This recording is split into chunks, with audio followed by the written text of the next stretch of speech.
Three's company, two, do, do, do, do, do. Why are you trying to age us, Brad? Huh? It's not nice. I was just singing. I was just singing the jingle from. Oh, why am I thinking that Mike Myers show? He's like the ladies' man. What the heck was that called? I don't remember. All right. Let's do some work you don't want to do. Man, don't feel like working.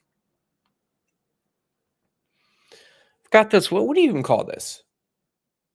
Tudor? A Tudor home? Renaissance Tudor?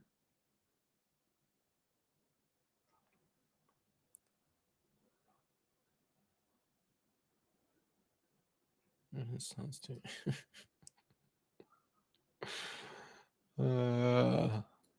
Yeah, that was it. This is it. Austin Powers. I remember now. Dang it. What do I have here? I have a home that already has a design is getting built. The lower floor is getting built currently, and it has a design in the master that would you call this kind of interior? I'm not exactly sure what you would call this either. Some kind of elegant contemporary style.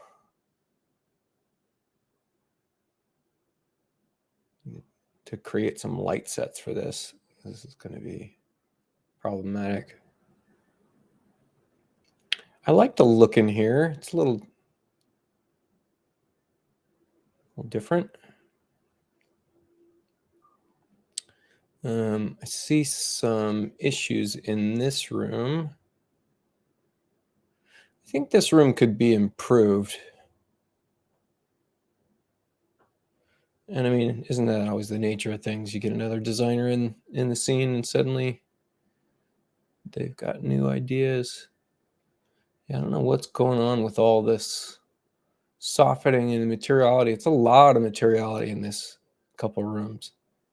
Wallpaper and you name it. So I got this plan, and like many plans I get a hold of, had 73 hours into it, and people use workarounds in Chief when they don't know the solutions, and that's pretty common because Chief is a difficult program to master. So I brought this into my own plan templates and cleaned it up quite a bit. And so some things may be wrong from the original design. I'll have to go check on that. And then I got to come in and design the rest of this second floor because they're on a time crunch. And kind of mate it to their existing style. And so I think we'll start with one of these bathrooms.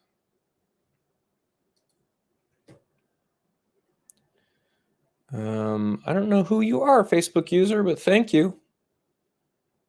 So I got a Jack and Jill bath, and it looks like we're doing floating vanities everywhere. And it's clear that they want a double vanity in here. This would bother me. And I wonder how much I can do architecturally. Because they've basically redone the entire lower floor. If we look at the lower floor.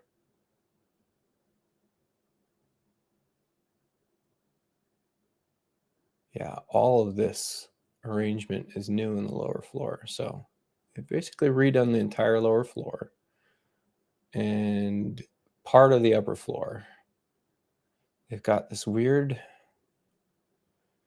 double hall. It's laundry to access a primary bedroom.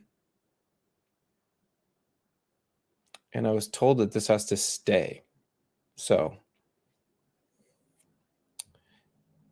and then 2 kids' rooms on either side of this Jack and Jill. See, this would be terrible when you got 2 kids and they're trying to do double vanity, get ready in the morning. One's got to go to the bathroom. You got to one kid's got to move over here. The other kid's got to back out. You got to close the door. just to open this door. Oh, and that's the shower room. Yeah, that's a problem. So you'd love to put a pocket door on both sides, but the pocket door runs into the closet. So you just put a pocket door on one side, or you do a pocket door in the shower, but then you got to thicken this wall up in order to get that to fly.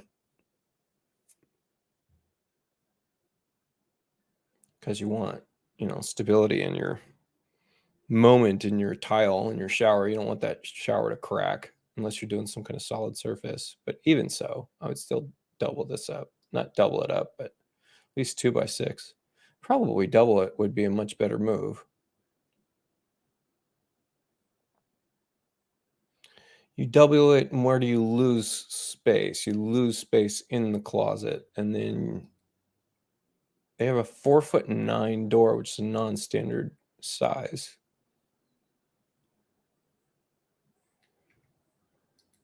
Oh, hey, John. Cool. Yeah, better to have 2 en suites, but this is already a massive project, and I don't think they have the budget for doing much architecturally here. So you got to work with, to some extent, you got to work with the existing walls upstairs. And even so, you'd have to do quite a bit to make this a double ensuite. Especially since this is butting to the staircase, this primary closet. And I don't know why the primary closet has to access the hall. I guess that would make sense. It'd be nice to have it access the hall, sure.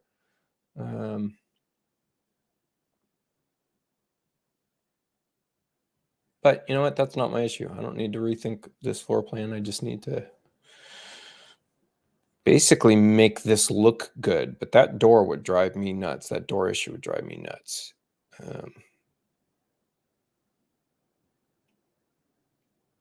Yeah.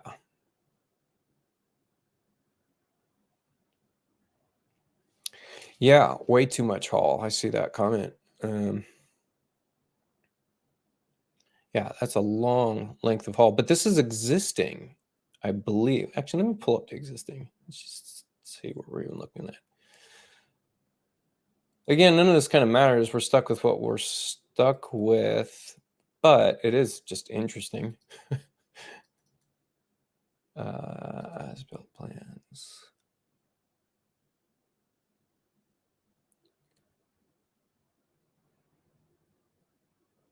Yeah, look at that. This hall was there already.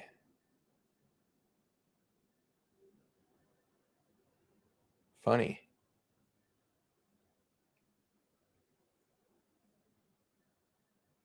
Yeah, huh, funny. Long, dark hall. 4 foot wide. Still a little narrow.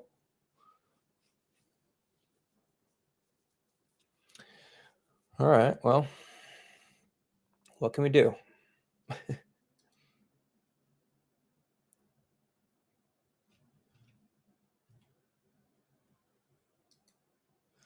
So I'm thinking I want, what are they doing? They're doing 22s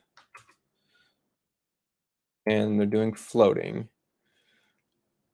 And they're not doing 22s, they're doing something funny. Or no, this is just not butted to the wall there. Whatever. So 22s, and I don't know why this isn't butting to my other cabinet when I place it. That's very strange. Huh.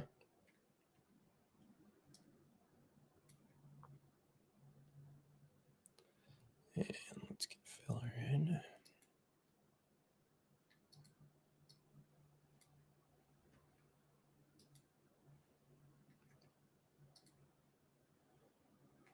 And let me just pop. I'm probably going to put a generic sink in first, but the main goal is to get look and feel and to get it quickly. Yeah, so I'm just going to populate sink in first. Let's make, since these are floating, it's going to be probably 2 drawer base. I should create a floating vanity tool. What would be a typical floating vanity size? Let's see. Floating vanity size.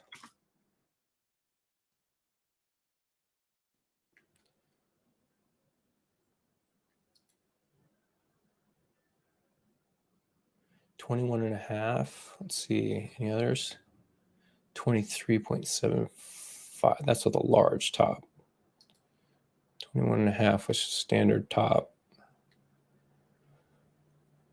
And what are they going for looks wise? Let's actually see what we want. Maybe we just want a 3/4 inch honed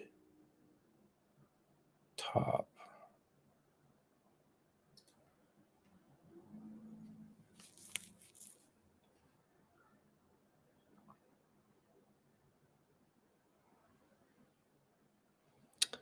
I know the designers that did this put in some SketchUp stuff that is just huge on the poly counts, which is causing big slowdowns. So as soon as I find anything, I'm going to delete it and replace it with my own stuff.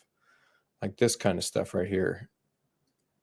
I bet you anything this is, if this is over 100K poly, I'm going to delete it because my machine's lagging. 52. Even that, I mean, that just adds up if you get a bunch of these items in here.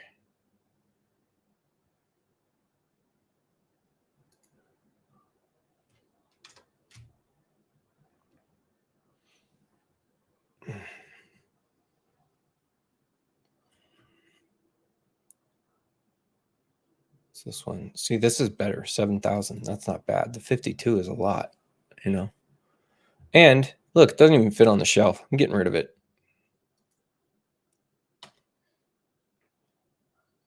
You know, at the bottom of your screen, it tells you how many, what your poly count is. And if you're breaking 1 million, that's a pretty big project, and you're going to get slowed down. And they're at 167, so 1,670,000. So they're double what my projects usually end up at. So there's definitely some SketchUp stuff they're bringing in here.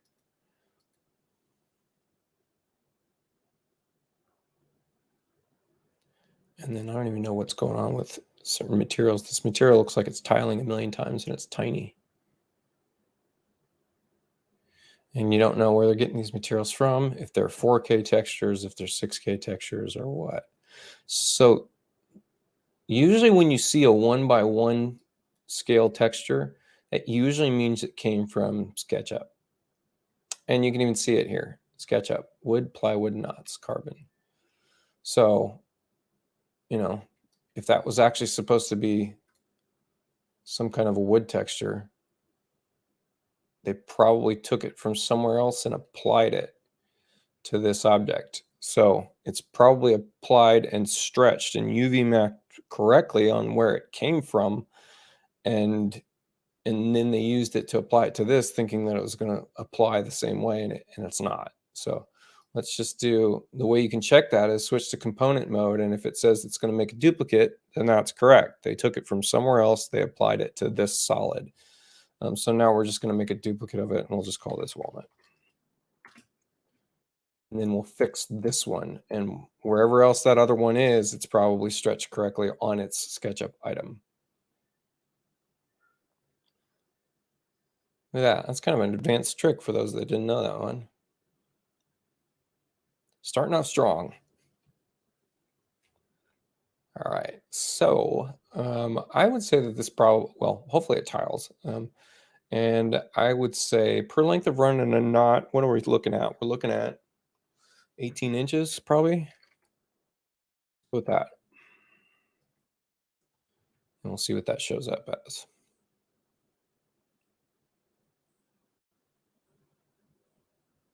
Yeah, the rebuild of the model is super slow. That's because of how many poly count it is. It's crazy.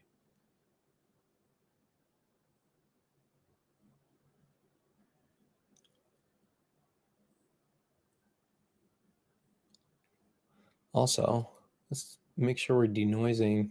Yeah, 4 samples. Great. That's good. Yeah, now you can see the wood texture, wood grain. It's the wrong direction, but whatever. It's there. All right.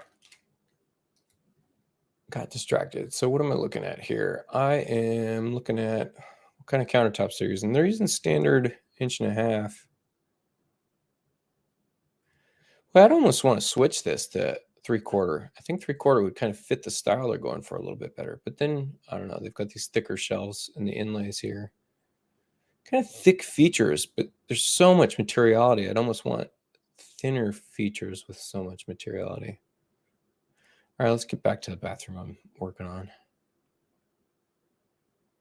Somewhere in here. I lost it. Man, this is a gauntlet of an upstairs. Crazy.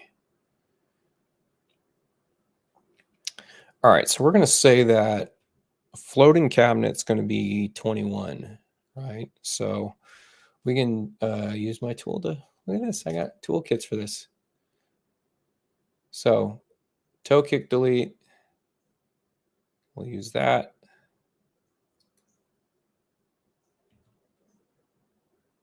Let's get off of this render mode because it's going to take us forever to get anything done.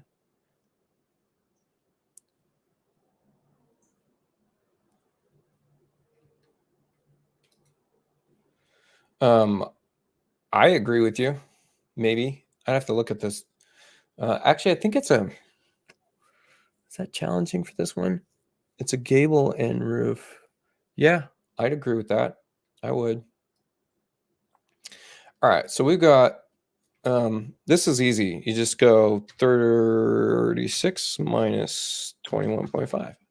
That should get me right to 21.5. So there's my floating vanity.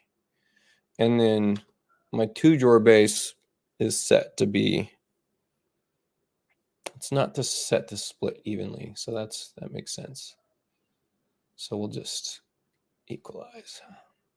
There we go.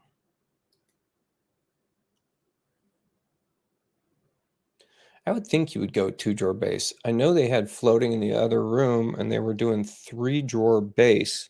And those top 2 drawers for a sink, you'd have to mate those 2 drawers together and then build one drawer box, and that drawer box would have to have a really substantial cutout around the sink. It doesn't make sense. I should build that cutout box. That'd be kind of clever. Excuse me. And then what do we need here? Same thing. Toe kick delete. I think works on fillers. I think. Yeah, this is torture. They've got such a high poly count that doing any one action is super slow.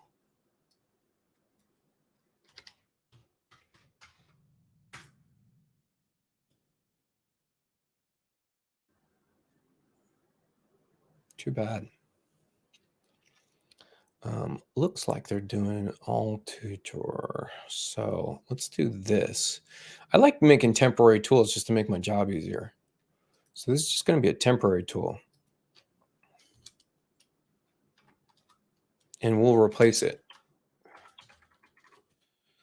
Make it a permanent tool later.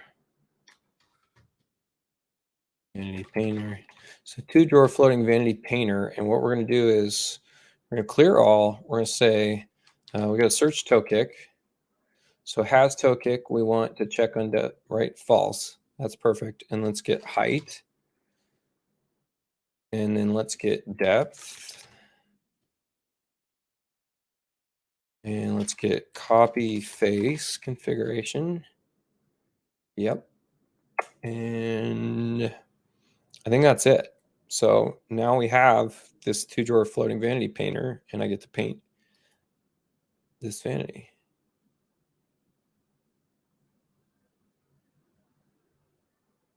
Oh, and height off floor is going to be an issue. Yep. See that? So let's go back, edit it.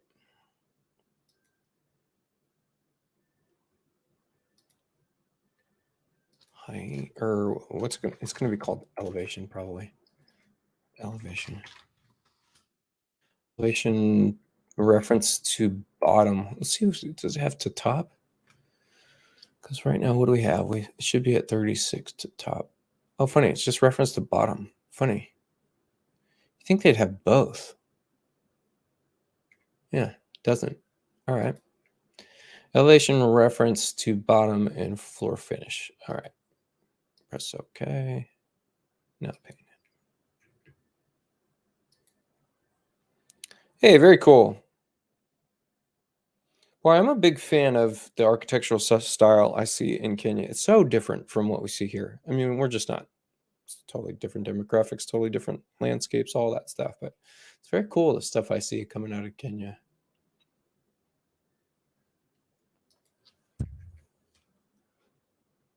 I'm a student of architecture. I love it all. So probably just copy paste this left guy around center of the other guy. I think I should go hunting for symbols that are too large in this plan though, because it's so slow. The draw time is so slow. Look at that. Super slow. I think they're going for more of a slab look on some of the stuff, but that could be changed after we do a little brief and talk to the client. Let me check out downstairs and see if they've got any more imported craziness, like one of these maybe. Oh, look, this has no floor in it. Isn't that funny? All right, 3D tab. 9,000 is not terrible. We can leave that. Why on earth does this not have a floor? And it's just this room. Funny.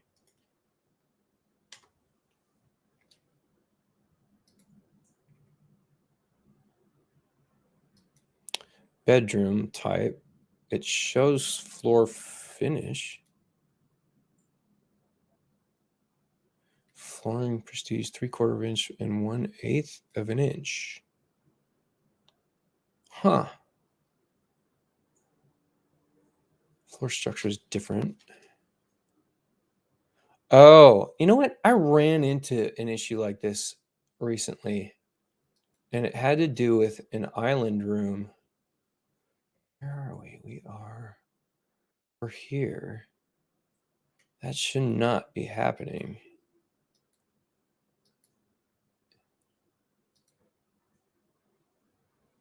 Oops.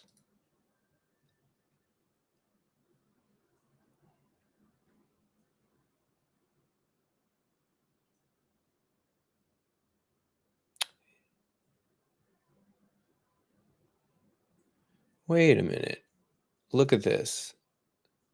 There's some kind of, look, you can see the floor. There's some kind of material region or something that's missing. Let's switch to non-plan view. So this is someone else's plan that got brought into my templates. So we're going to run into some goofy stuff where you don't know what's going on with the, jeez. Wow. Yeah, where you don't know what they're doing.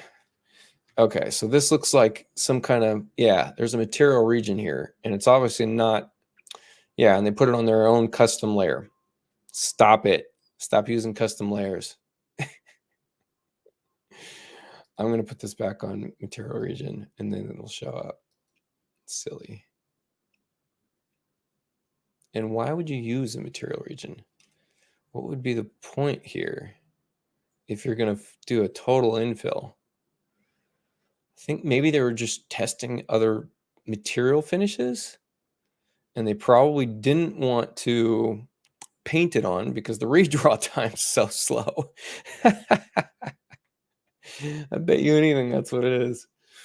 Let's just delete it.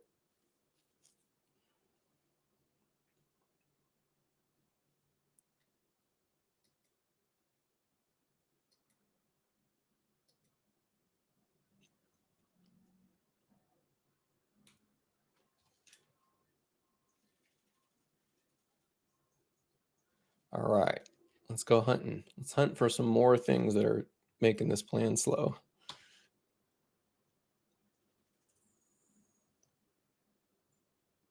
And really, I could probably just, oh, geez, I just deleted that instead of opening it.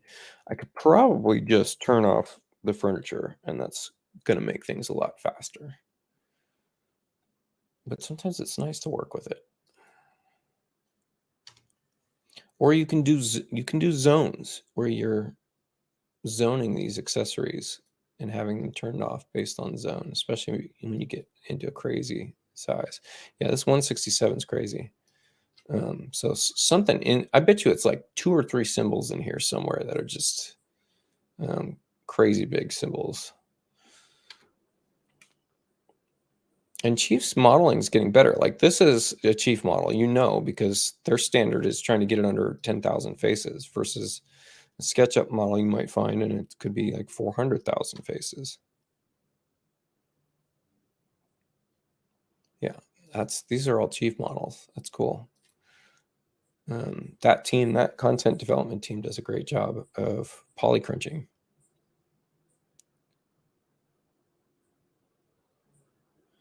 And then get in here, and sofas can be big polycap stuff.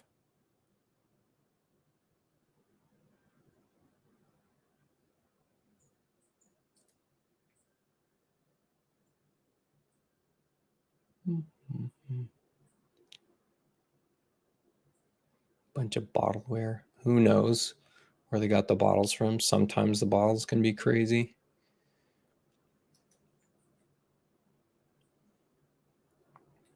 Nope, that's a Chief one.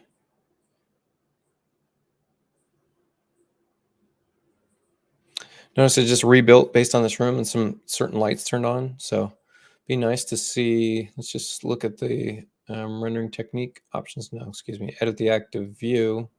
And let's check out what light set we got on, because probably just turn them off. Maximum light's 20. That's actually fine.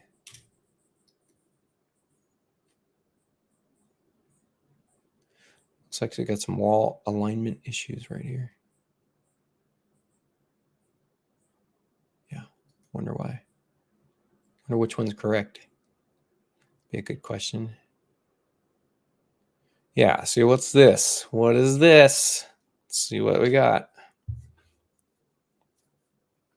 Oh, again, that's not bad. That must be another Chief thing. Yes, it might just be one symbol in here that's something crazy. 13,000 is not terrible. Do want a symbol reporter that just gives us face counts on all symbols in a plan. Would be very, very helpful.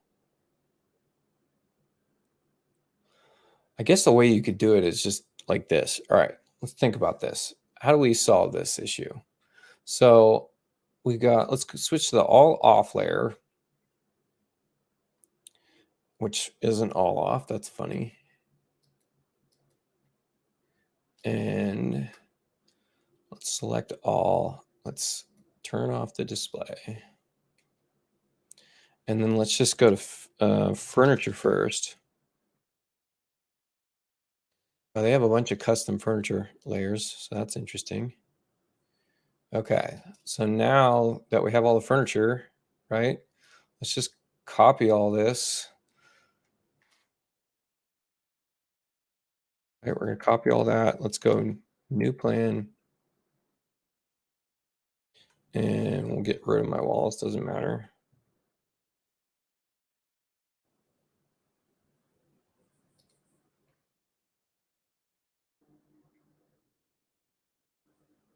And so now we have these pasted.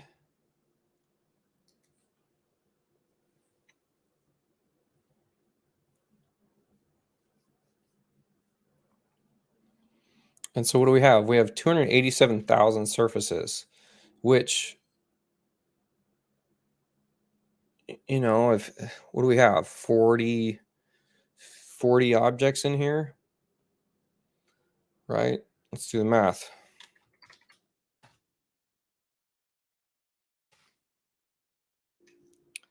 I can't do math right now. Average of, yeah, so all these models are fine. So none of those stand out as being crazy complex. Let's just take a look at them all.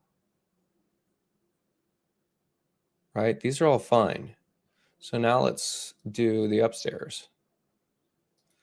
Everybody follow that? Hopefully you followed it. Simple way to kind of check.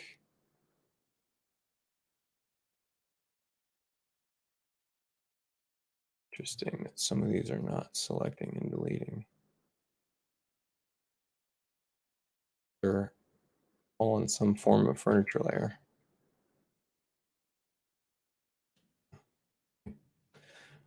Okay, so let's go upstairs.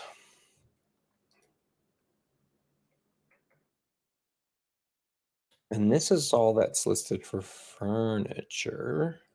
Okay.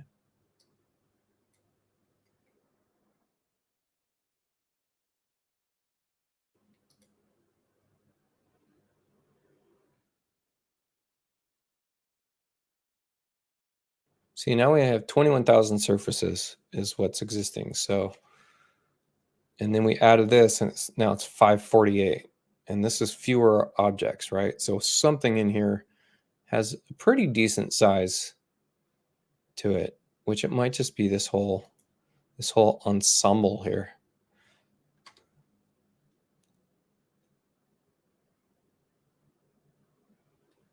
56,000.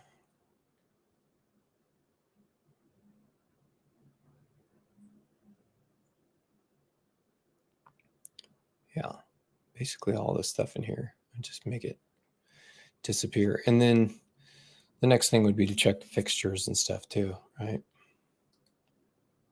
So in the meantime, to keep the ball rolling, let's get back to my floor plan. And I'm just gonna turn off furniture. Use the layer hider tool, turn off furniture, make it easy. I didn't need to do that in plan. I don't know why I did that in plan. I need to do it in camera.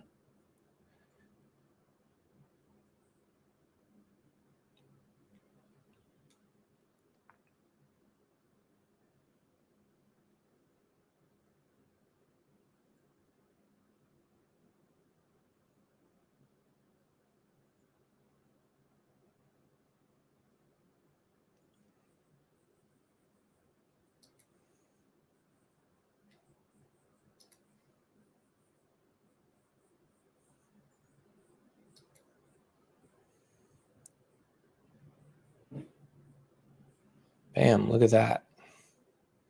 Oh man, that dropped so many surface count. What the? Let's look at this again. What do we have? I'm undoing that action. Surfaces say 1,675,000. Now, when I hide the furnishings layer,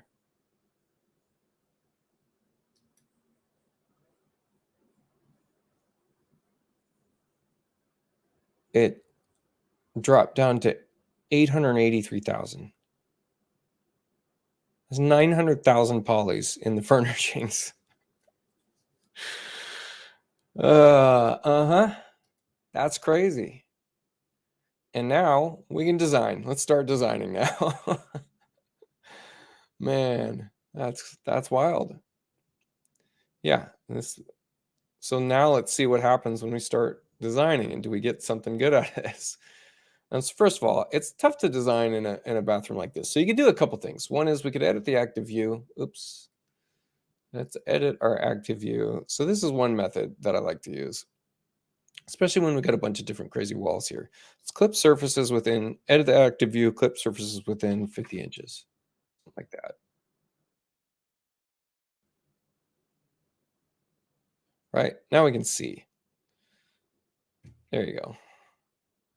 Can even be more than 60, but sometimes I want to get in tight. Let me get these comments up on here. Let's see. Could your Ruby AI make a macro to build a layer that uses your plot's location so you can export your plan with correct GPS coordinates? Make a macro to build a layer that uses your plots. What's this GNSS RTK location? I'm not familiar with that acronym.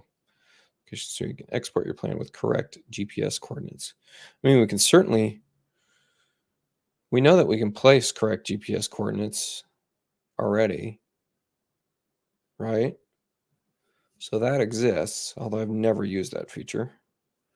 Tell me more about that.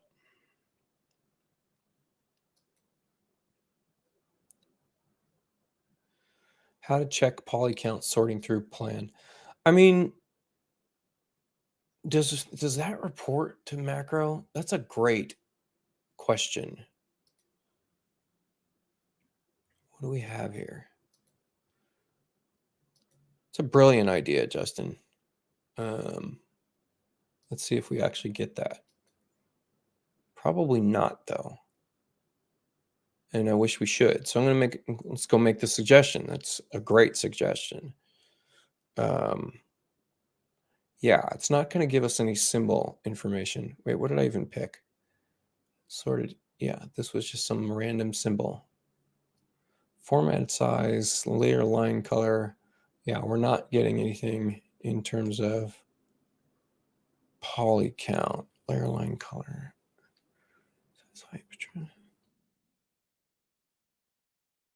Great suggestion. Should be there already. Let's throw this up here.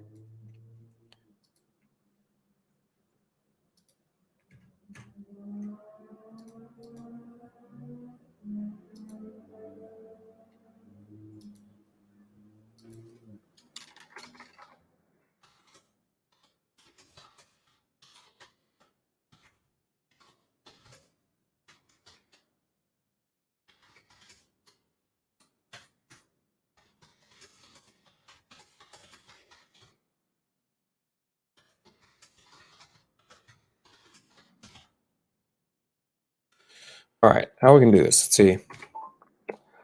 Would love to see a reported macro value for the number of faces for an imported symbol so that we can throw that into a schedule and then troubleshoot someone else's plans to see where there might be a really high poly count symbol.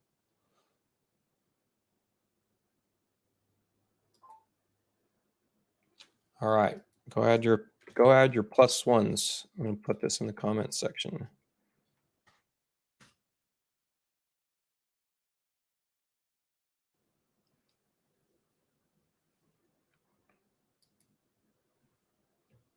Boom, boom, boom, boom, boom, boom, boom. Yeah, I like that idea. Great idea.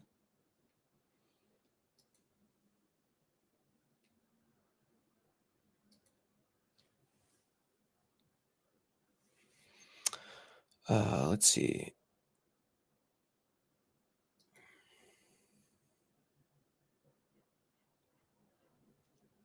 Yeah, probably.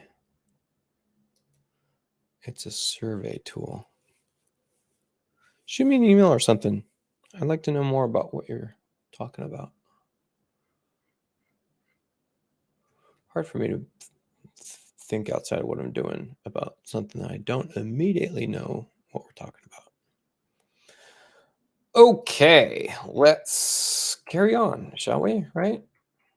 What do we think? Filler. What do you think? Flesh filler here? Let's see if my flesh filler tool works on this. I don't think it will because it's already truncated. Let's try it. What does it end up doing? I bet you it puts it back down to the ground. Oh no, that worked beautifully. Man, I'm cool. All right, let's copy this, reflect about the room.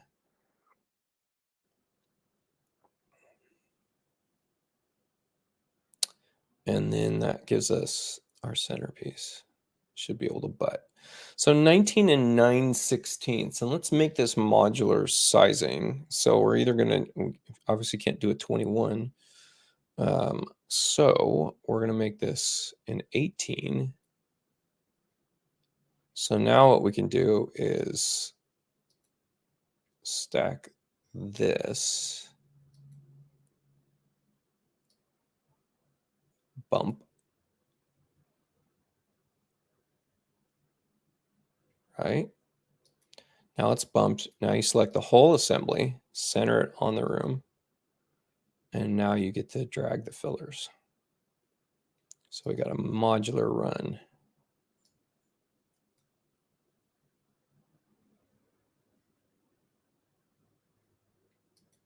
Standard fillers on either side. Okay. And then probably slab everything. Let me try my new library browser tricks.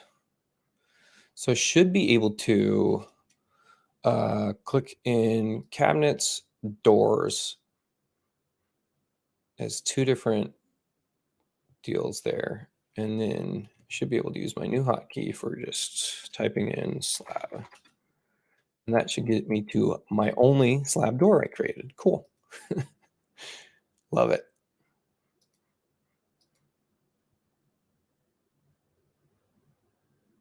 Paint the room with it. Yep. And then I should also be able to do this new thing, which erases all my filters. Although the timing stuff in heavier plans or when I'm streaming. Oh no, that did it. Sweet. Cool. I love that. Love new things making my life easier and faster. I wonder if there's some kind of built-in system hotkey that we don't know about that allows you to draw out. Like I want to draw a 4-inch splash. I don't want to attach it to the cabinets. I just want a 4-inch splash here. Actually, I'd be surprised if this client doesn't want inset mirrors. It's kind of the style they were going for in that other room, right? Let's just do this. Let's just throw a section cut in here. Let's cut the roof off.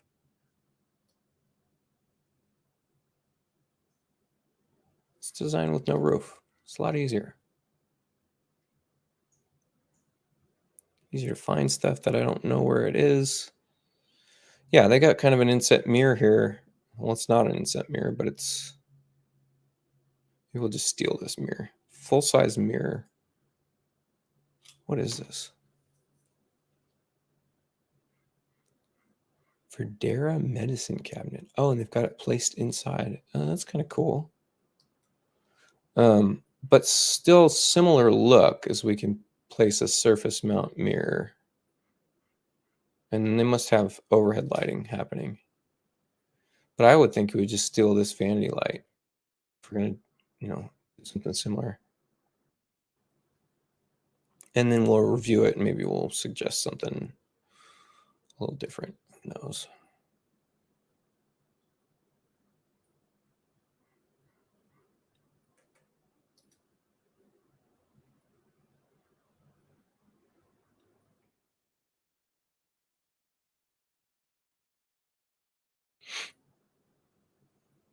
They had no splash over there. I'm surprised. So a trick to draw a splash without getting, like if we were just to draw a splash out right now, we're going to get all kinds of cuts and stuff, especially in a kitchen. You might get cuts at every cabinet, right? And then if you want to change it later, it's difficult because look, it's got all these cuts. You could simplify right off the bat, but let me just show you a different method, which is you just draw out your vanity in one small section to make it a square, and now you have no cuts.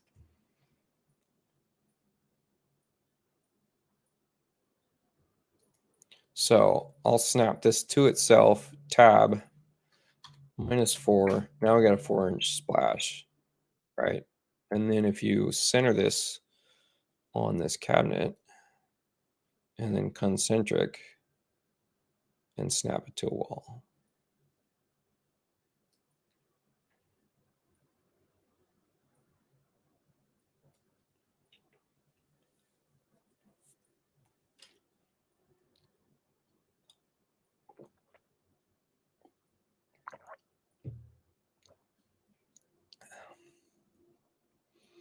I do have a mirror tool, but I think it's got a beveled edge. And they look like they wanted square edge. So we'll just use solid.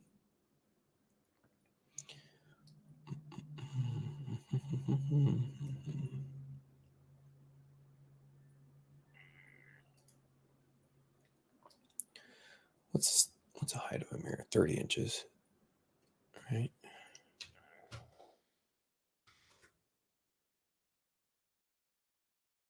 And we can use select next side. And I know this is 12 inches, so I can drag this back and go 11 and 5/8.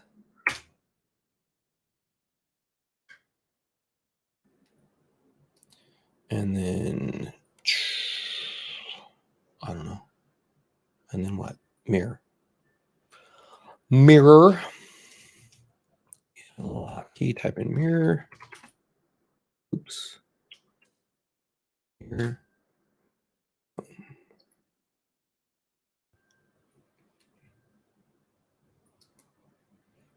I bet you are. I know. I need to set it up. I'm asking for it too. But I'm behind on projects.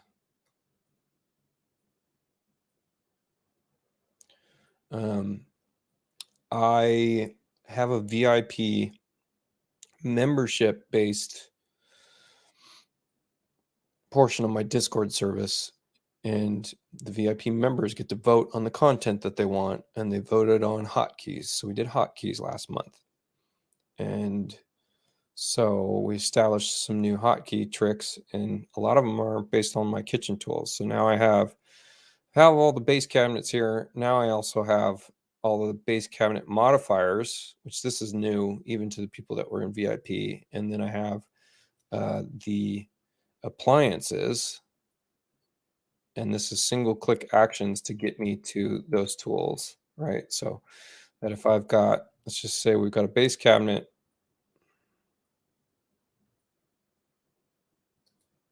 Oops, I'm in the library right now. Got a base cabinet. Didn't mean to do that either. And now single click action to get to, there's a little bit of lag on it, but single click action to get to the wine cabinet. Oh, I guess it is a pre-done wine. No, it's not. Wine cabinet. Let's see what else I got. Single click action to get to dishwasher. Yes. Look at that. What else I got? Microwave. Makes it fast. Makes it fast and pretty fun. Yeah. The computer is lagging right now.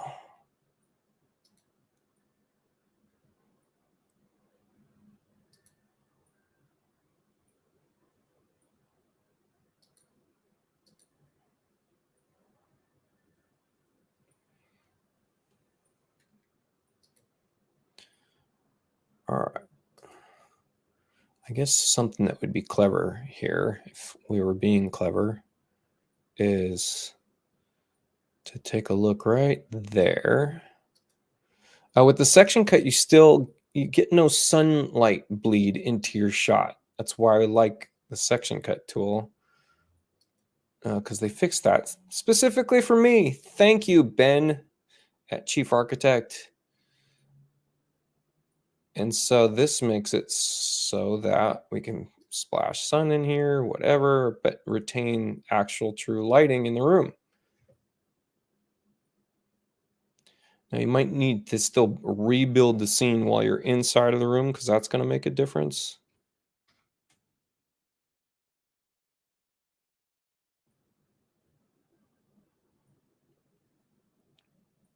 There you go. So that improved that portion, and then moved to outside. And the whole point of this, if I don't get a camera timeout, which it looks like I'm about to get,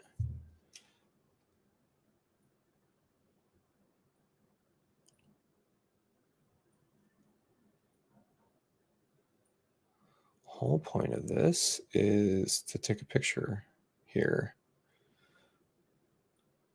And I still didn't get the exposure correct. Man, and at 4 samples, this is just so slow. They just have way too many polys in this thing somewhere. I don't know how they work like this. No wonder they got so many hours in it, you know? So look at that. We copied that, and then to just have something stupid to reference without having to go bouncing back and forth over and over again, is that we could, let's see how this it doesn't. Is it? There we go. Image.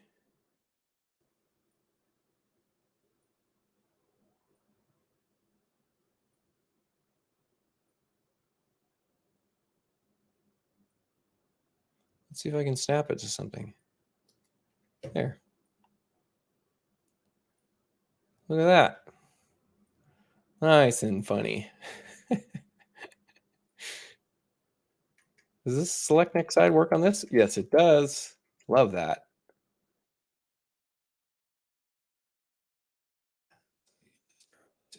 That. And there's your reference image for the other bathroom. Okay, so what are we looking at here? We are sinks the same, mirrors the similar vanity.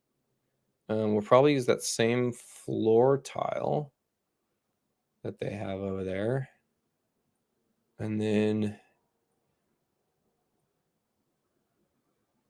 I mean, that's pretty straightforward. We're not doing anything prolific, and we'll probably grab that same countertop or something similar. I do have a gray countertop. So what do we need? Shelf countertop materials. 2 tags should get me there. Yep. Man, does that work well. If you haven't figured out how to stack your tags, boy, does that change everything.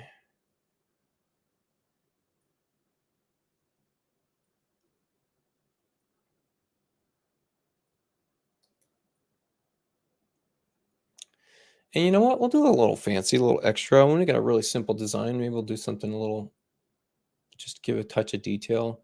We could put a Schluter Edge on the top of this. I actually have a great setup for that too. All right, so let's try my erase again. That worked. Man, does that work great. Except for sometimes it leaves in line styles. Oh, that's why it's somehow hitting line styles. Interesting. Okay. Schluter. And then this is a, oh, it's right there. Perfect. Click that, and then you can click the molding tool, and you can drag out. Uh-oh, I made the mistake of moving the 3D mouse when I did that. Let's try that again. Just trying to get around this library browser. Is that going to let me do it? Yes, something like that.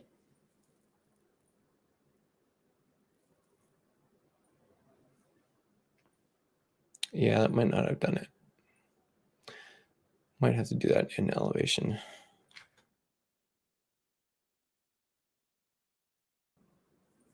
Wouldn't it be great if the direction you were facing your camera, you could click a button and say, give me this wall elevation right now?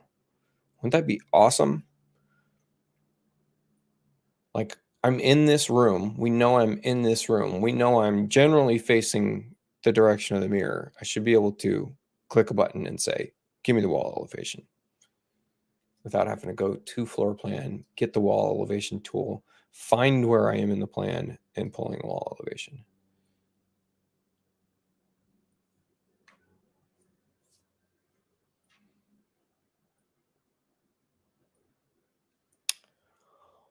Okay.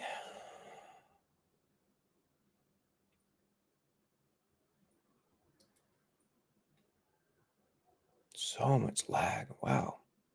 Incredible.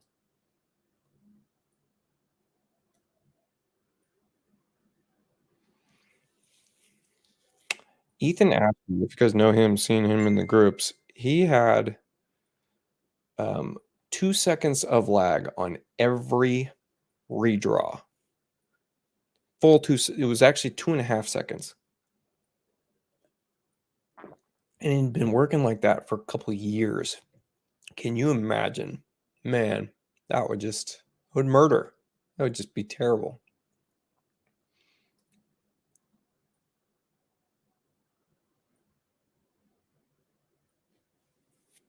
Okay, so I think they were going some kind of oak cabinet in here.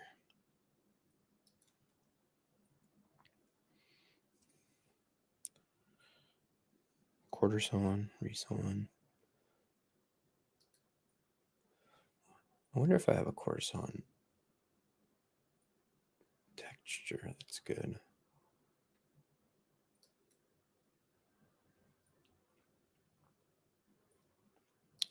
Click the wrong one.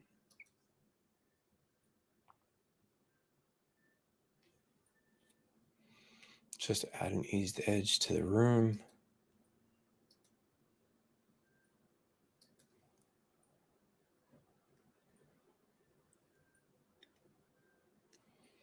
Gonna have to paint that too. Yeah.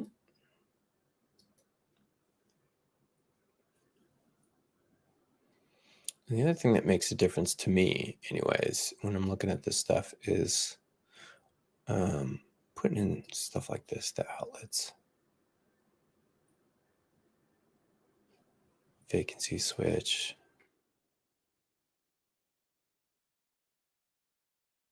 I have a new way of doing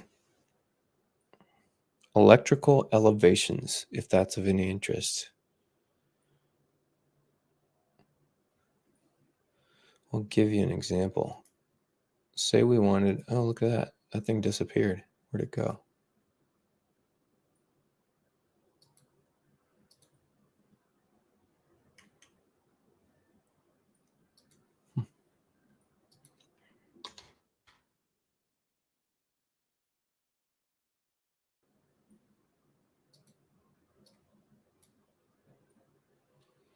I want to change my default GFCI symbols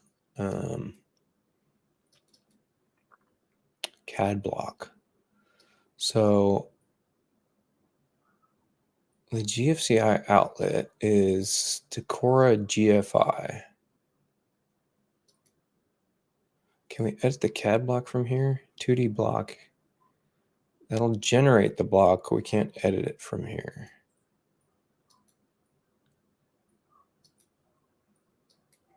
So library, let's find this.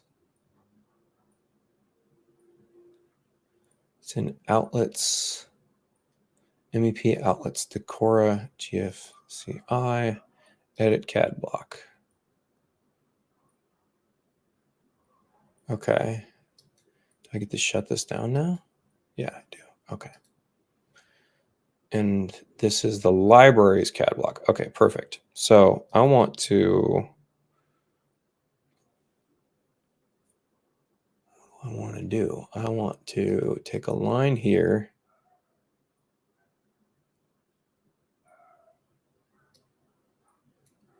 And trim this. Perfect. And then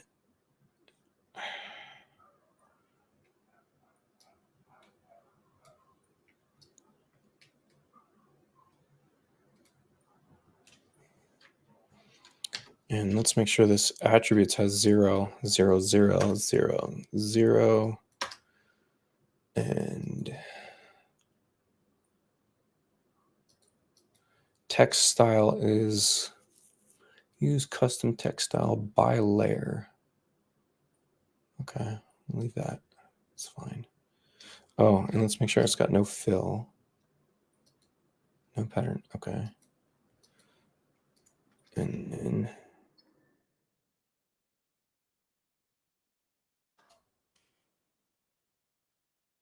make sure that this is roughly center. New center between 2 points, but that's fine. There we go. And let's change that bad boy, right?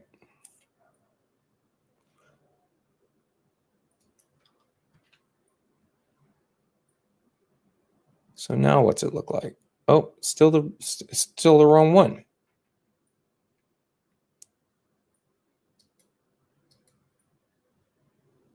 And look at the preview is all off. But you can't see it because it's off screen. Preview's off. Why? Oh, because we need auto width. Auto width, auto height.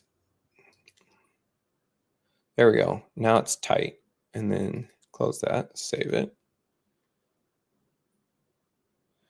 And it should be that if we double click on this,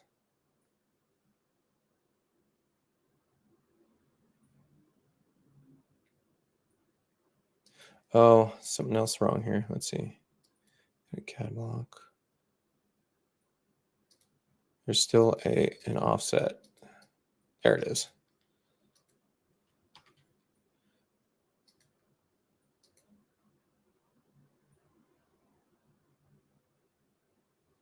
Okay. What do we got? I like it. The eye could be further away from the wall, though. That's a problem.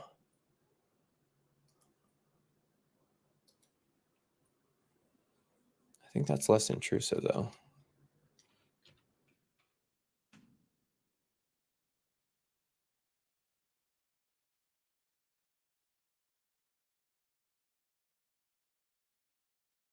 That shows this is offset, but it's 0-inch spacing on top and bottom.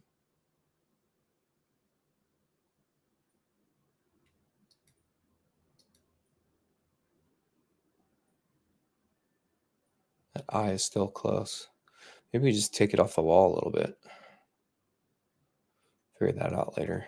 I like that though. It's not as large. Getting sidetracked. Okay.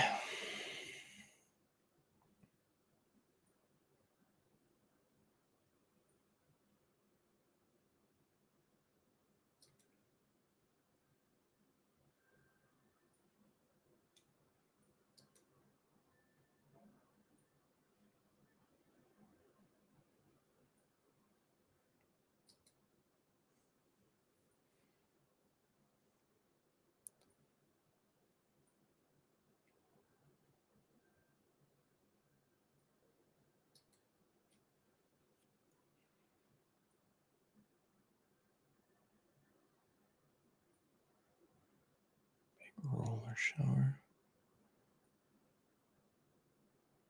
Wait, I got that casing just butted and there's no wall here. I need to make a wall.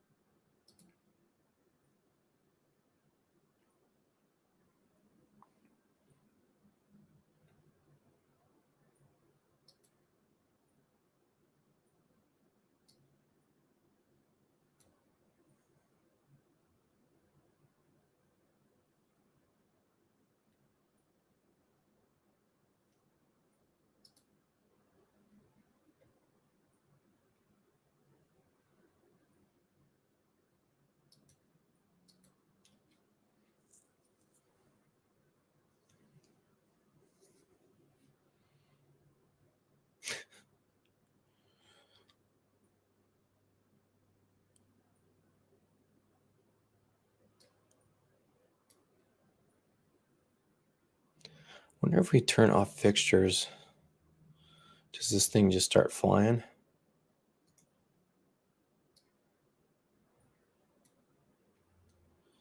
All right, we're at, what's our surface count? Let's take a look at this. This is so slow. 897 surface.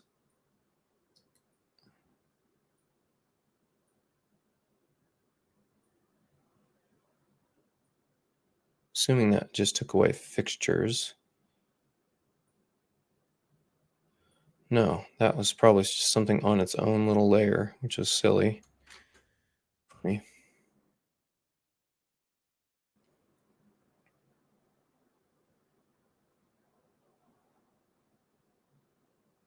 What else can we design without windows? Windows have some surface count to them.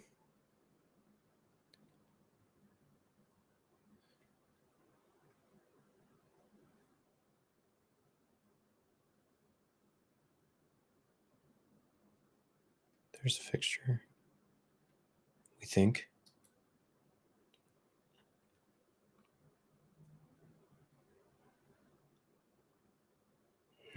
No, that didn't really take away anything. Man, I wish I knew.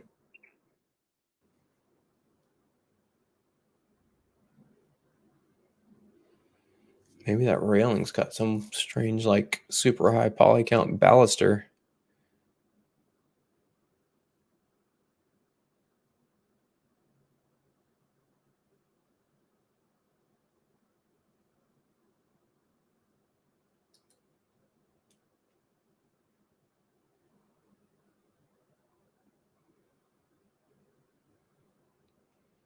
No, that Really?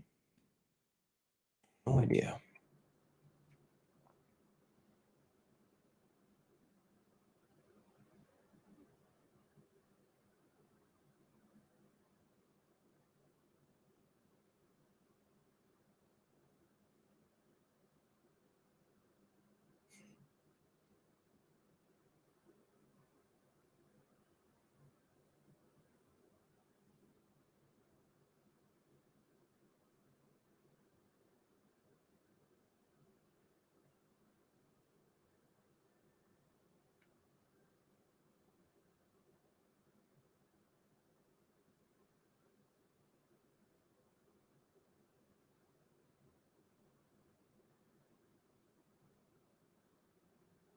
Bet you it's one object somewhere here.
So I would usually call this a shower room, and then would have a mortar bed and a curb, unless they are.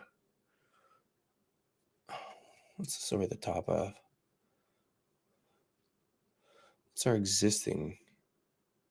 So this thing has a bathtub.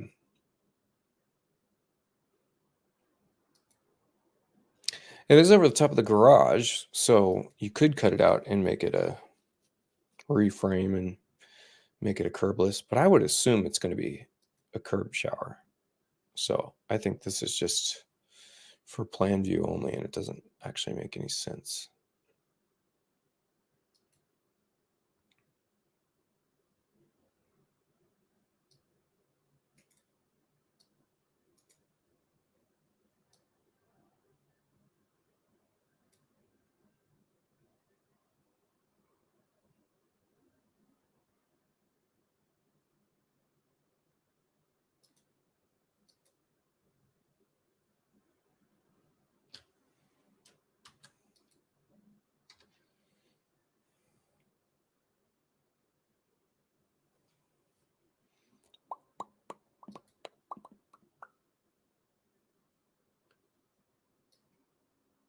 Yeah, so that added 2-inch mortar bed and a curb.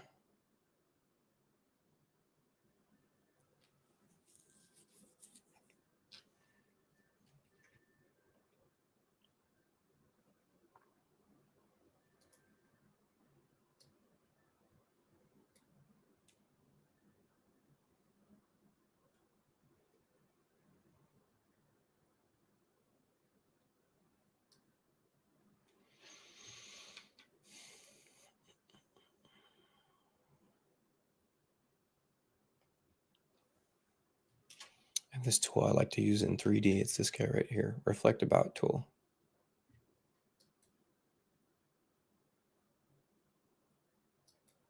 Only I'm not sure it works that well on a second story, because I think it wants to place absolute at like 40 inches. See, I don't even see that it actually placed or not. Oh, it's there. We just don't know where it is. Yeah, it's absolute at 40 inches. Let's go from finished floor. Yeah.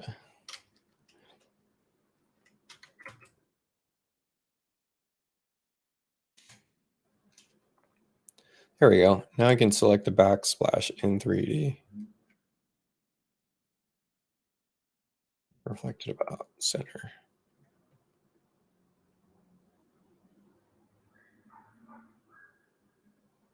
That just made it so that I had a backsplash that was exactly the same height. Simple enough.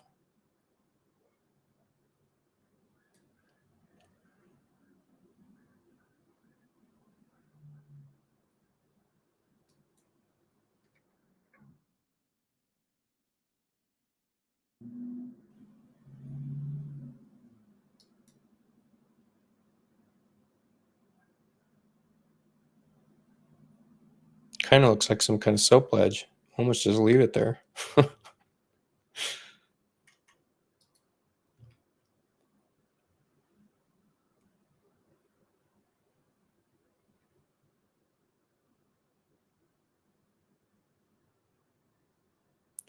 think that's all we're going to do for this, because the rest I could design on the fly through a meeting.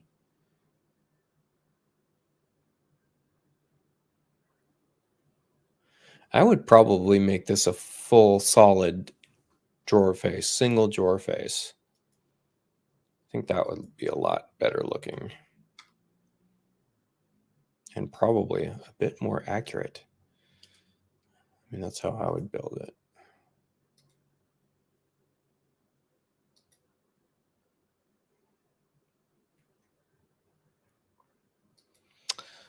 Depends on your number of lights you have active in your camera. If you've got that number pumped up to like 500, yeah, it's going to slow it down because it's going to turn on all those LED rope lights. Addressing Justin's comment here on the screen.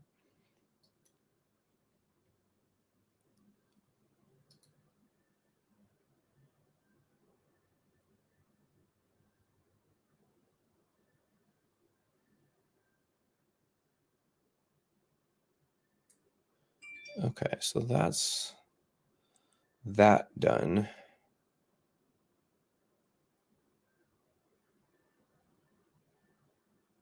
I'm not going to put in any furniture till the end.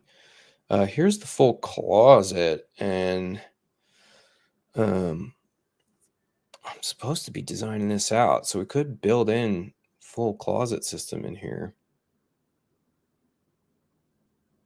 I think I need a break though.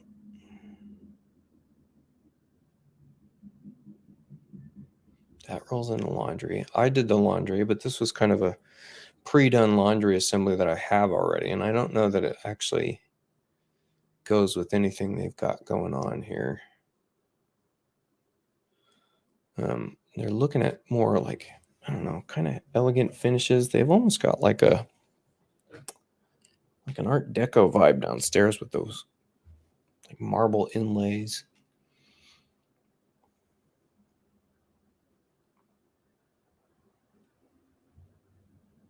Let's probably stick to this same floor tile.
They've got some gray finishes and walnut features in places.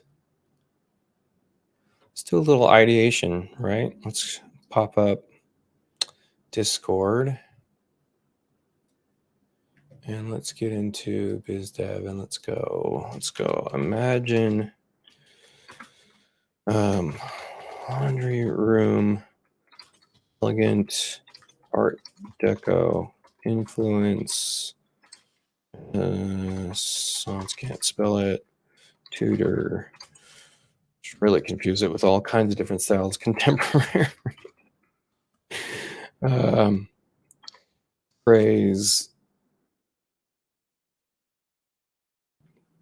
Oh.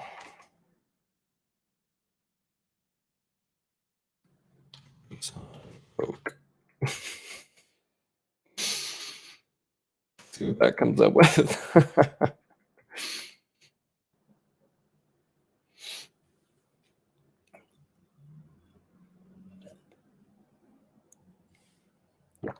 We can come back to that. That should be pretty funny.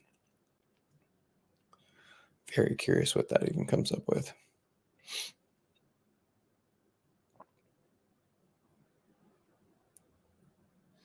Well, I like that it's already putting windows in it. Wouldn't that be nice? But we don't have that option. Yeah, wouldn't it be nice to get some light in there? What could you do? I mean, it would be great if you got skylights in the hallway and then some kind of, opaque window in the laundry. Yeah, every one of these just went for some kind of window introducing light in it. I like the finishes here. In fact, I really like the finishes here. I dig this. I like that they kept wood finish too. They're going for a light wood though in this job.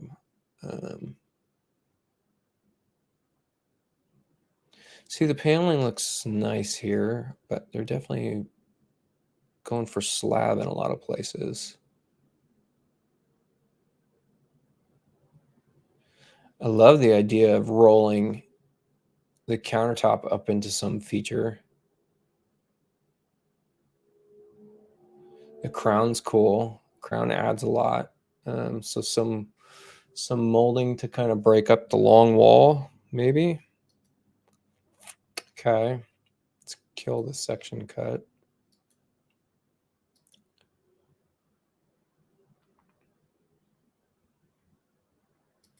Let's grab a walnut, but let's make it a lighter walnut.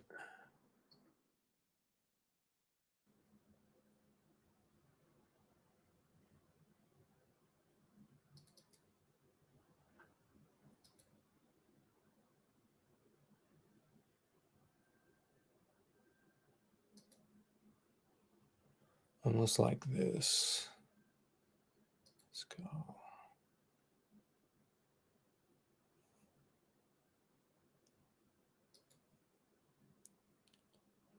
That's kind of a funny one. This is not my material. That's a funny one. The scale of it's funny. Oh, it's set to stretch. It looks like. Oh no, I use the slab doors that are not set to stretch correctly. Let's see if we can fix this by global symbol mapping. That should not do. Let's see. Plan.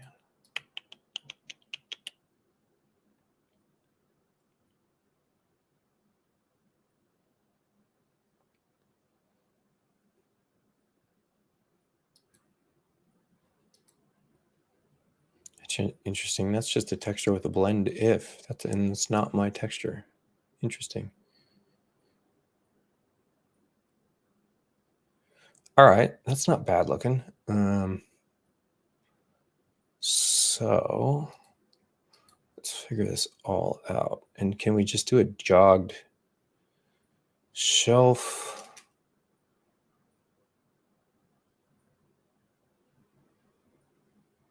Can we jog it into here? And what you would do, it'd be really challenging to get some kind of stone surface on the side of this. So that doesn't make sense. So are we only putting stone here?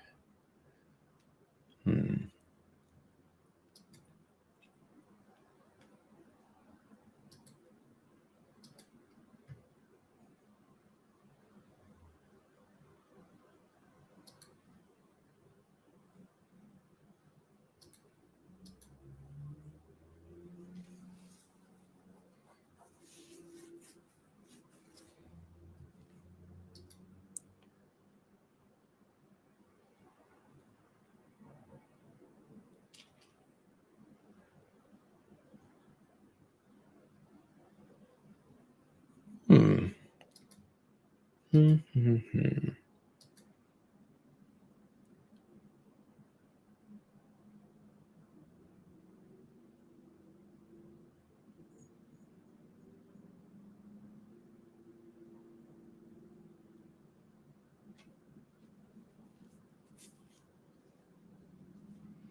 put a soffit overhead for this high ceiling? It's so long and narrow. It feels very strange to have the cabinets go all the way up.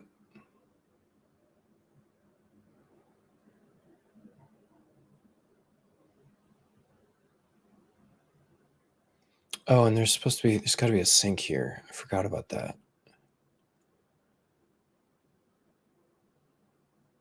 How did I do that? Okay. Let's do a couple things here. We're going to modify this cabinet. We are going to modify this cabinet. So we're going to get into this opening. Let's split it vertical. Let's, on the left-hand side, we're going to specify shelves. Let's not specify shelves. Let's say that this is 0 shelves, and we're going to use some of my tools for this. Same thing with this side. Yeah. 0 shelves. Actually, when I change this to a door, which is going to be door right, door left, doesn't matter.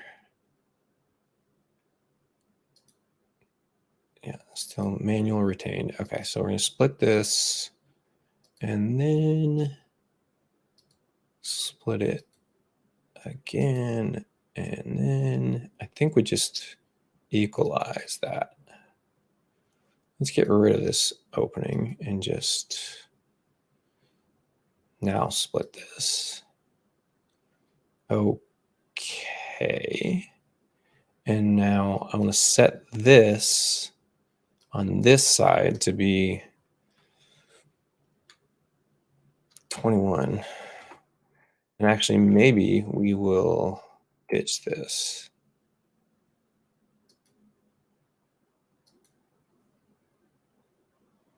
Okay, and then I'll show you what I'm doing. Separation, yeah, door right, all the way to the bottom. Okay, so now I should be able to get into my library and go, let's clear library first. Keep trying that until it works. One of these days it's going to work perfectly every time. Okay. All right. Shelf countertop, and I want a cabinet door. There we go. So now this gets me to first part's going to be blank. So search blank. Just keep this cabinet door blank door. So blank door, component based. This is going to be blank because there's a sink there. And we're going to have to shift this whole setup over.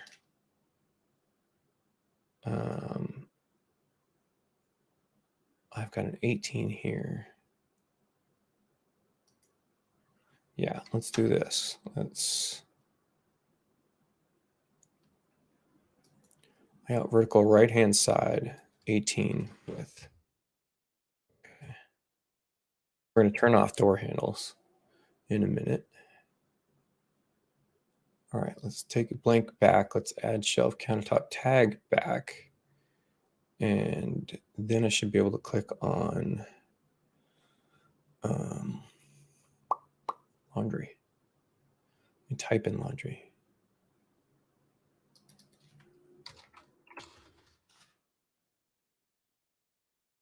Bam. So now I should be able to click component. Let's go this.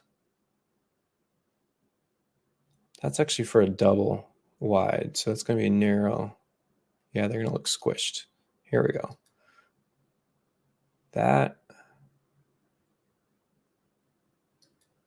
And let's go this.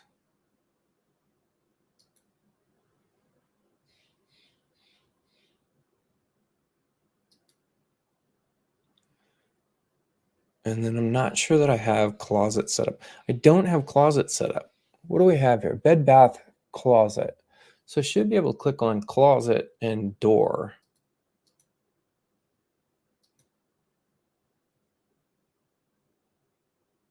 Closet and door to get me those doors. Yeah, I don't have them tagged appropriately yet. So let's just try RD closet and then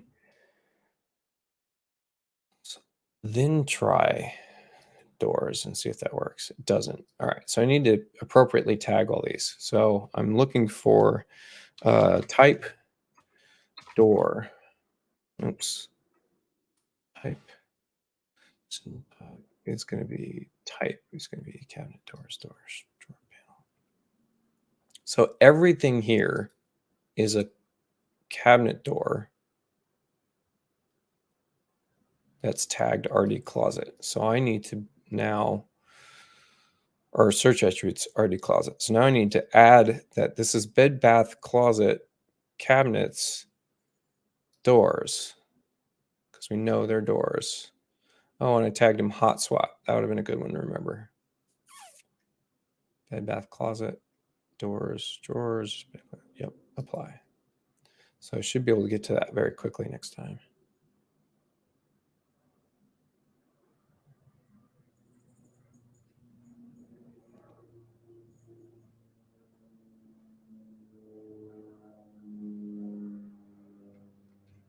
Cool, Justin.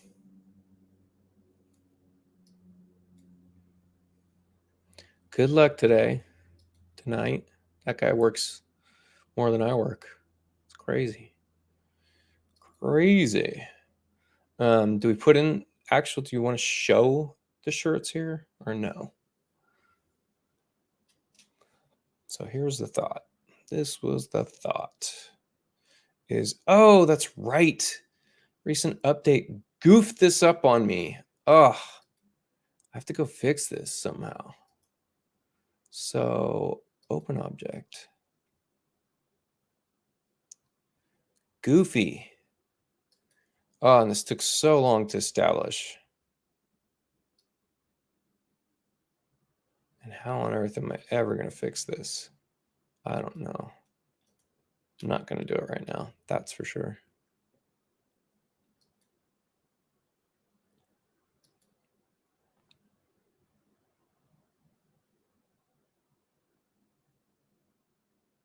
Yeah, look at that. Stretched out baskets. That's okay. We can kind of split this up. No. Feel like this section anyways should be, here's a little blank door. It's a little tiny tab so that you can still select on them if you wanted to, but kind of tough. So there it is. So item height, let's just make this, I don't know, 36. Give it a breath. And then the door above, let's split this horizontally. There we go. I'm liking that. Much better.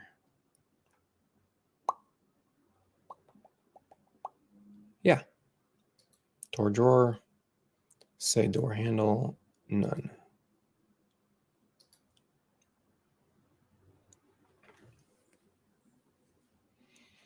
And what if we just made front face white?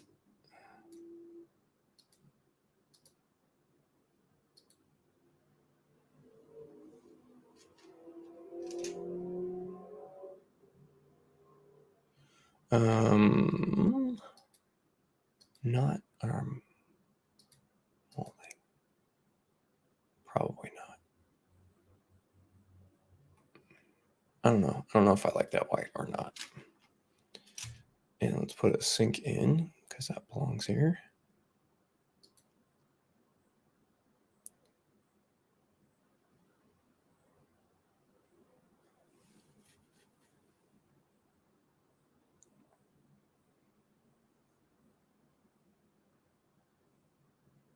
Make this whole section white. I don't like this. I don't like it. And I really want this top to be, I feel like this top is calling to me to make this stone. even though we've got this funny little jog in here.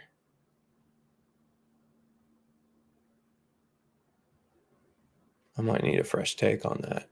I don't know. We'll see.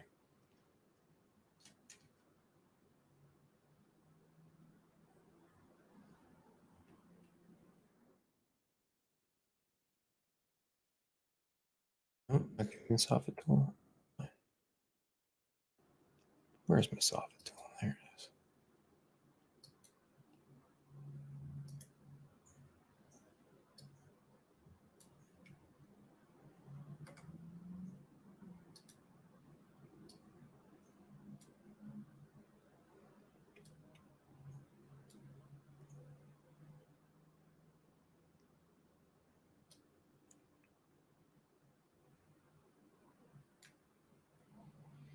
Missing a full height filler here.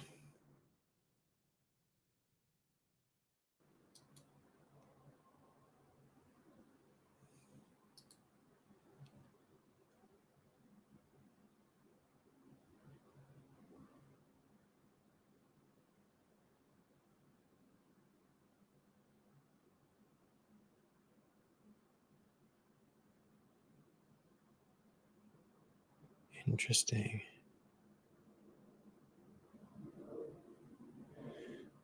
I guess you could just ditch the crown. This little transition would be funny though.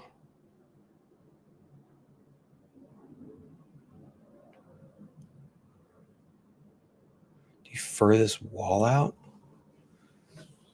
What would you do with a furred out wall there? Or do you just drop these cabinets back a little bit? Make them 22s, make this 27, 24.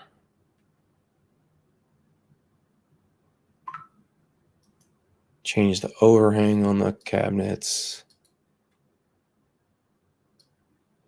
Jesus. Sink base makes it challenging, but not the end of the world. That's 3 back. Now you're definitely not in modular, you're in custom, which is fine, I think.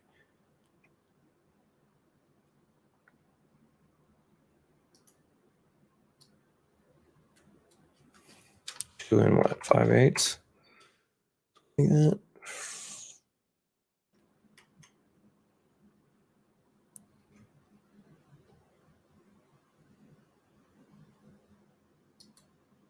Recess the tall. Yeah.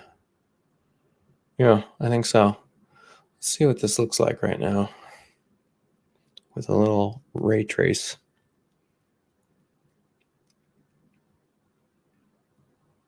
Don't like the white at all. Someone said gray. Light gray. Okay. I mean, what happens when we just do it that same walnut? It could actually really look beautiful. I don't know. Chief is lagging right now.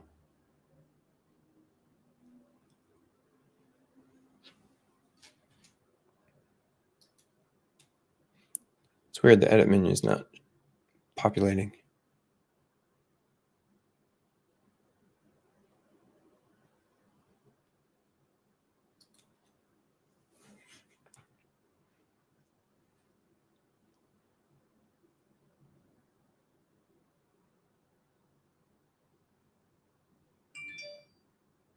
I can't be the only one that gets distracted by the razor sharp countertop edges that are always present. Where I got to add an eased edge where I just can't even see past it. That's all I see right now is that stupid super square countertop. Okay, so let's just pump this cut up quite a bit.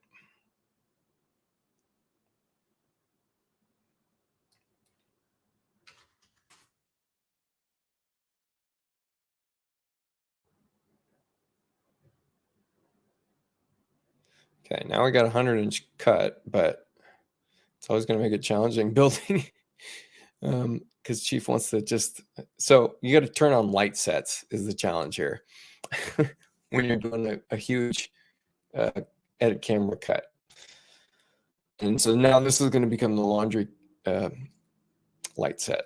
I mean, and the laundry camera. So for this camera, we'll default to a new adjust light set, and then we just need to organize by room, find that laundry. Hopefully it's named laundry, and it's not, because there's nothing named. Oh, there it is.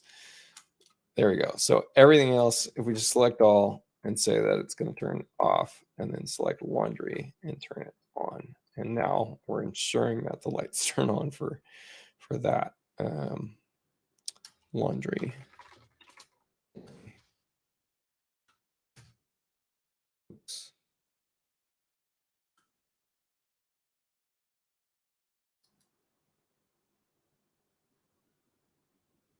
And that should be turning on. We'll see. Yeah, there it goes. So now we got a 100-inch cut in front of the camera, so we can actually see in here. Not that this is ever going to be the perspective you see from, but isn't that nice to be able to design from here? Or you could use my new tool that I put out in one of the free Symbol Fridays, which is if we search portal.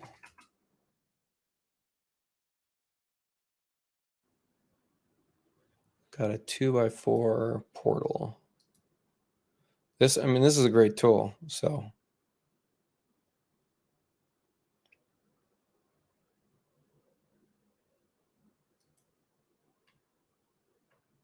let's select next side, so we get side to side, and then you can concentrically resize this.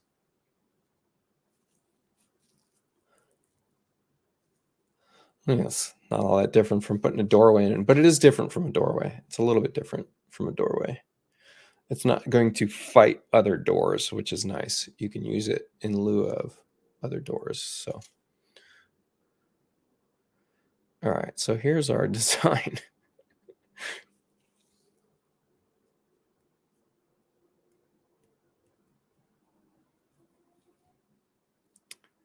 In terms of practicality, aside from flipping this guy the other way,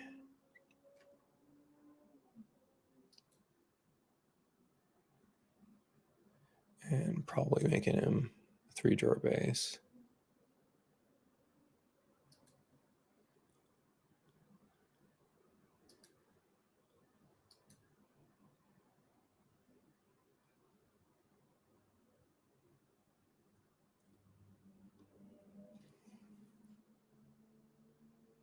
I think this is kind of enough to have a conversation about it.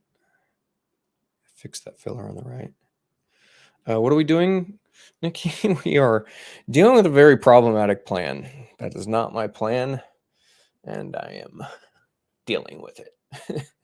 And I'm designing for it. Someone's on a time crunch. They just need to be able to show something to the customer. So hired me to just put some stuff together. So that's what we're doing. Also figuring out that I need to update some stuff for my my closet tools package. And we're fixing stuff along the way, including improving my whole tagging system here. So if we kill all tags, and then let's just type in, should be able to type all this now. So I put a period in front of all my tags so that they distinguish themselves from just a text search. So you can literally type in .cabinet, enter, and that's going to add, oh, cabinets. I did it wrong. So let's clear that. So it's got to be .cabinets, very specifically spelled correctly. Enter will add that tag, and then Control A can take this over, and then you can type in what dot. So you have to remember your tags, but .doors.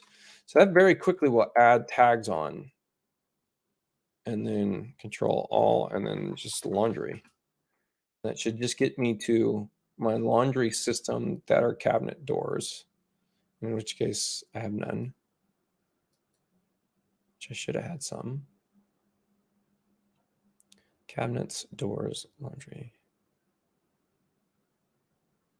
Or I just don't have them tagged. That's what it is. So it's going to be cabinets and then dot shelf. Let's go down to and enter. And now type in laundry.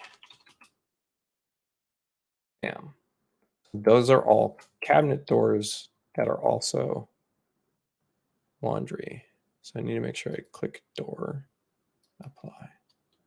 All right.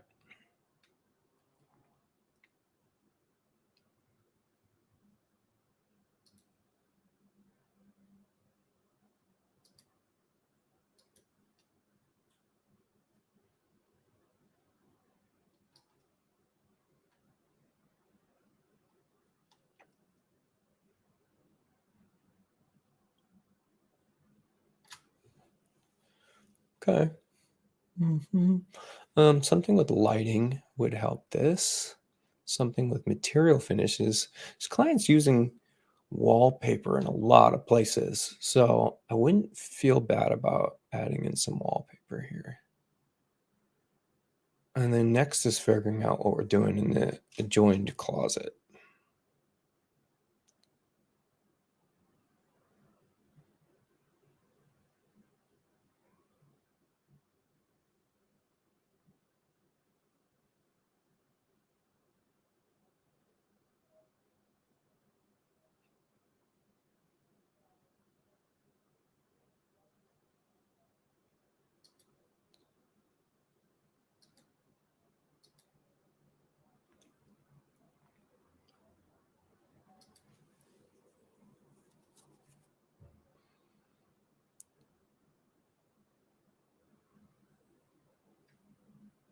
This is narrow. So shoe shelves.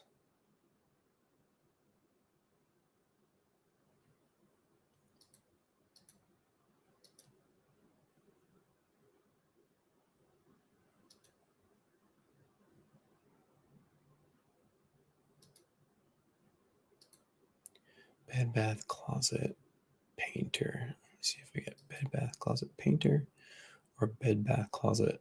Okay, so we got examples. Bam. Ah, oh, the system works so well. All right.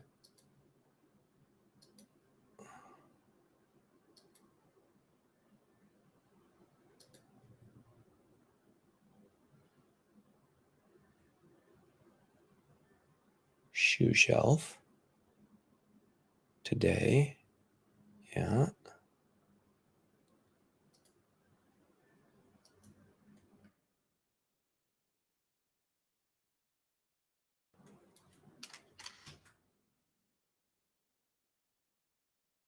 Type of shoe shelf.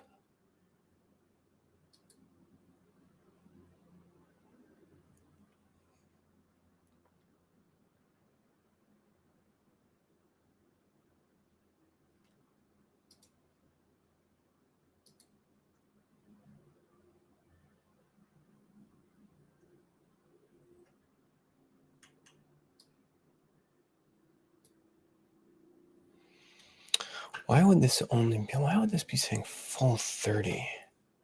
This is not using my correct macro. Oh, it is. F30.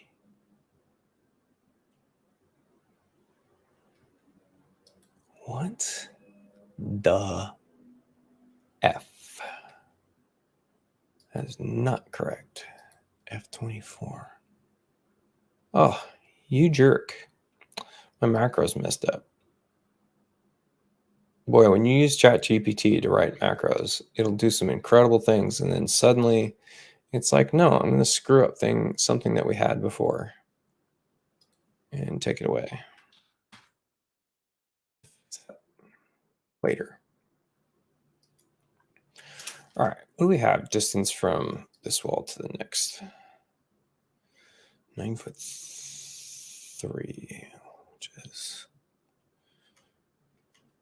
oops. Yee.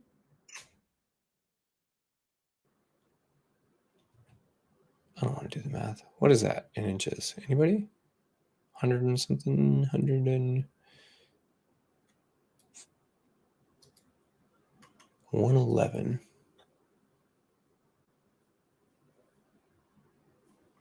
Okay.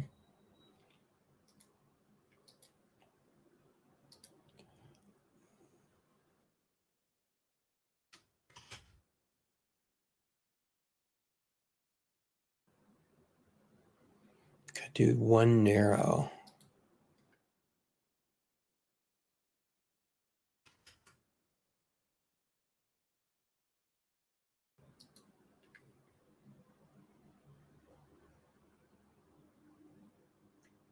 And then filler.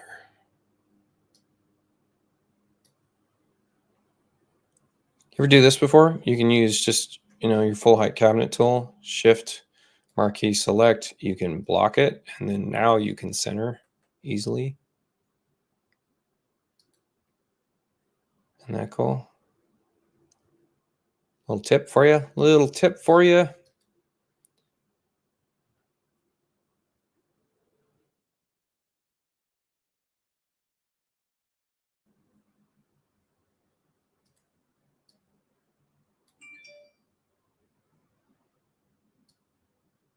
You don't necessarily need to block it, but sometimes it's really helpful.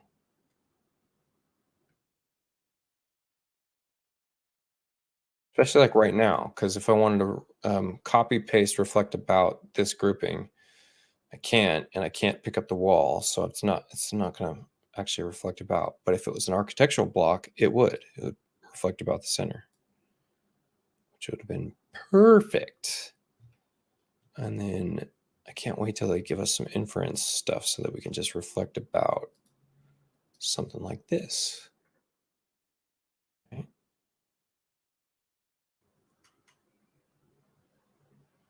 Yeah.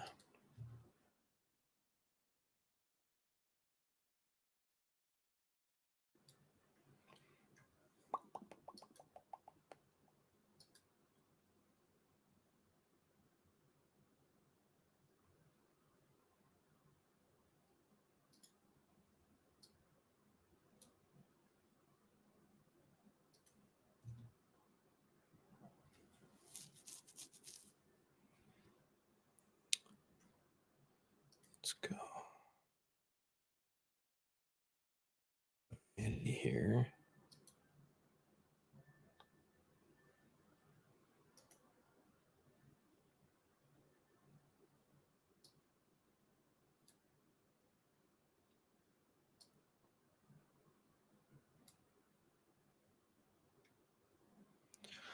Let's center him up, but between this point and this point.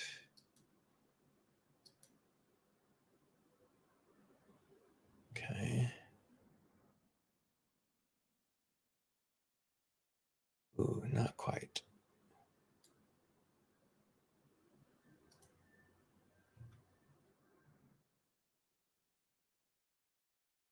And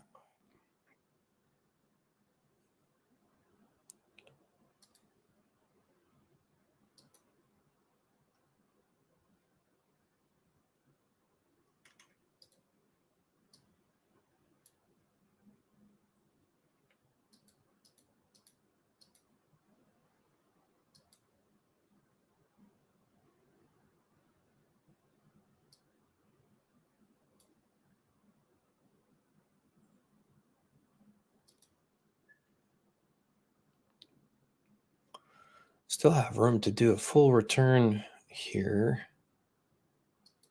So do you ditch this and just do hanging?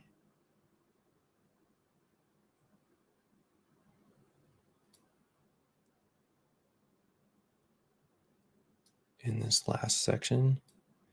Could do a hanging return here.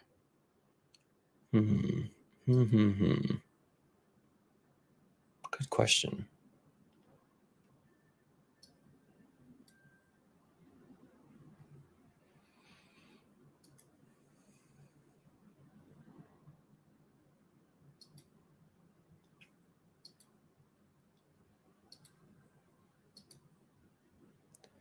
So closet shelf system. I think this it wants a wall cabinet. I haven't used this in a minute. Let's do that. Let's do Wall cabinet. I think that's correct. Yeah. And this will go to a return.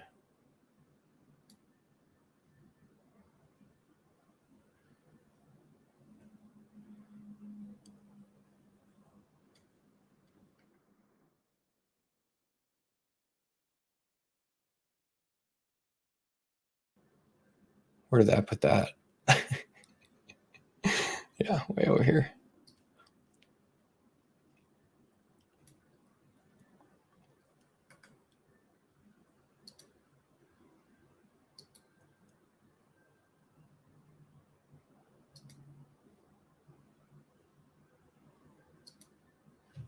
Oh, that's cool. That's a pre-done unit. Clever. Okay. Component. Oh, shoot. No, I'm screwing things up now. Oops. Let's see what I got.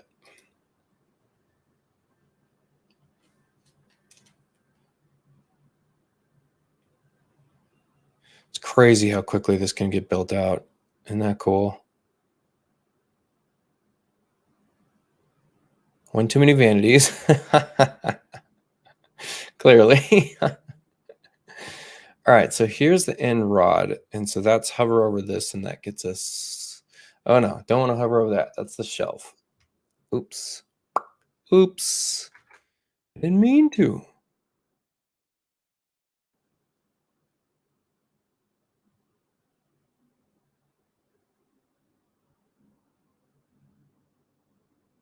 Hover over that, and that gets us. Correct. And that's just for one section, and we need to shorten this by a lot.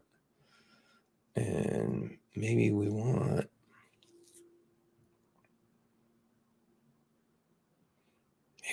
just another unit here, but shorter. And we can kick this off.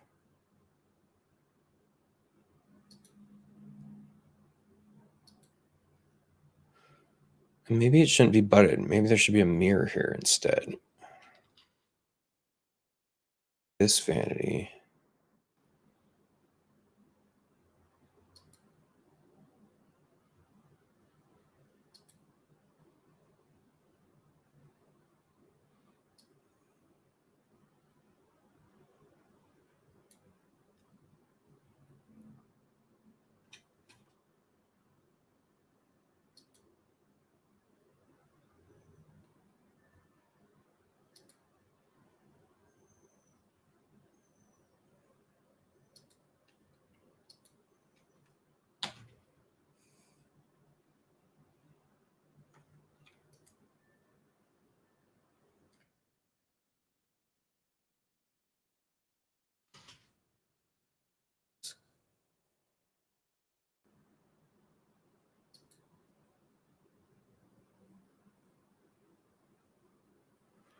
Let's go to this.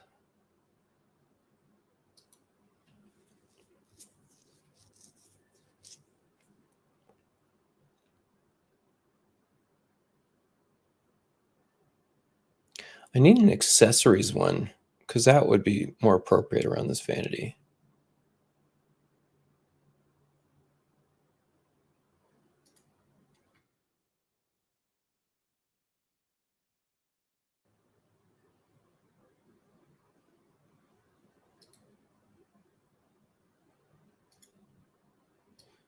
Well, I was complaining about the surface count of this project before. I'm adding to it now.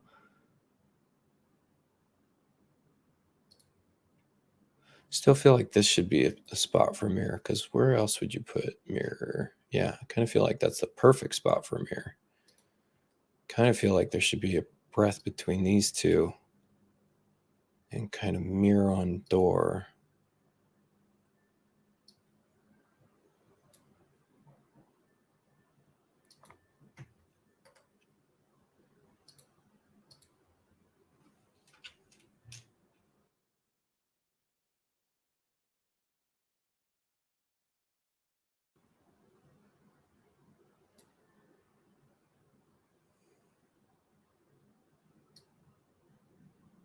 Need some half wides too.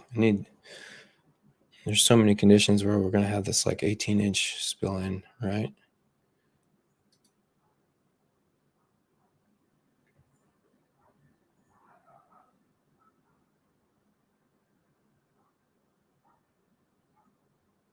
Obviously, this isn't going to be correct.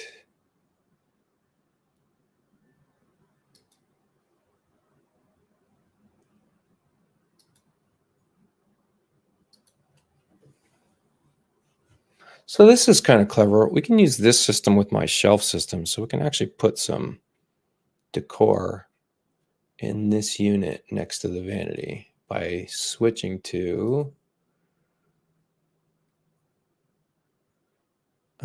shelf door.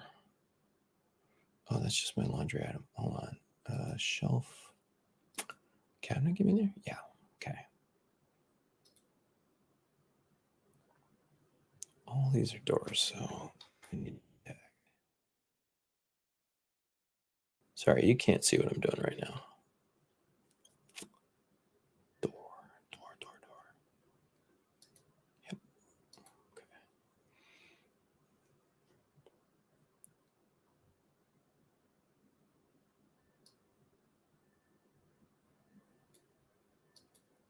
Yeah, then I can just put stupid stuff in here.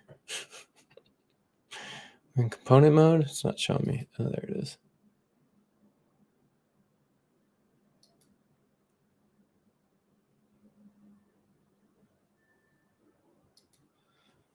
Adding all the polys. I almost want to just ditch this unit. Put just mirror here. I just need to get to the point of review with the client. That's it. So I don't want anything in here that even looks remotely terrible.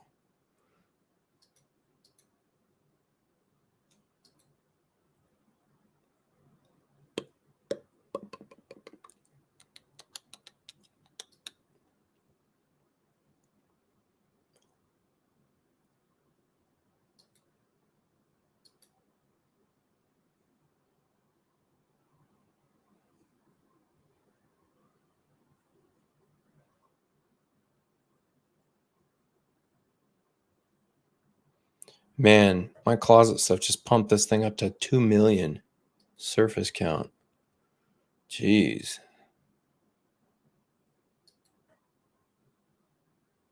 Crazy.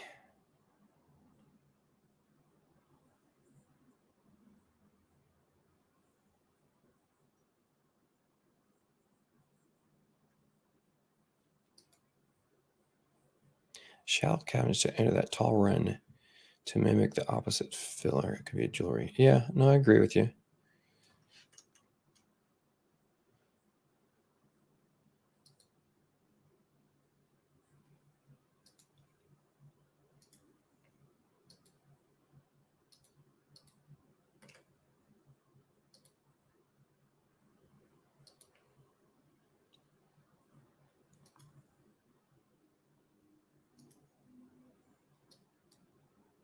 Come on.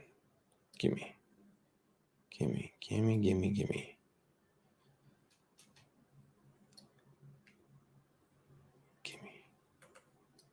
There you go.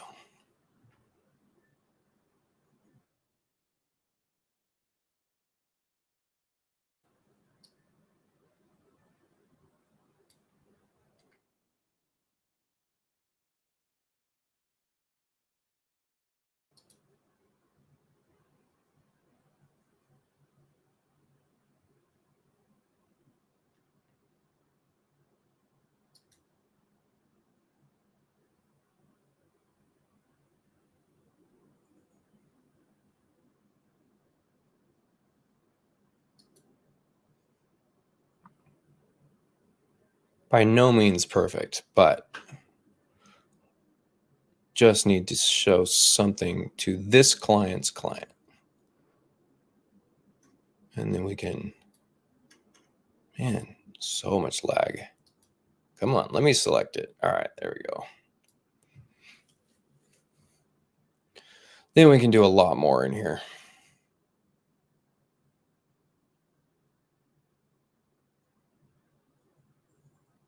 Looks like we did a ton of work.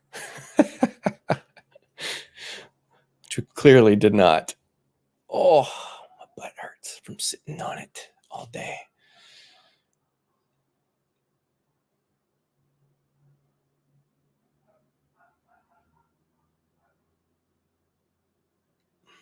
And I'm going to match the walnut in here. Why not?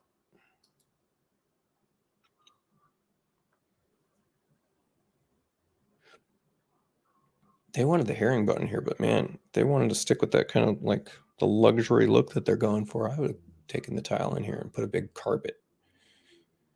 Put a big furry rug, fuzzy rug.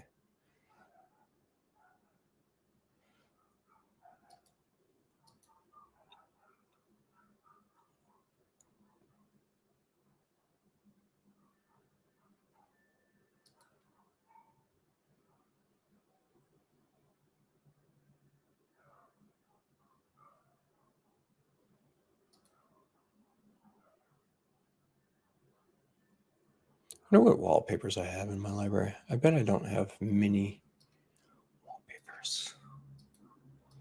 Let's check it out. I think I get to click material, and maybe I get to click wall.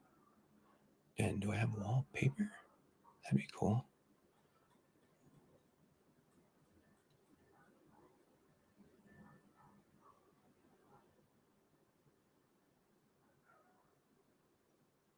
No, I don't think I've tagged wallpaper yet. All right.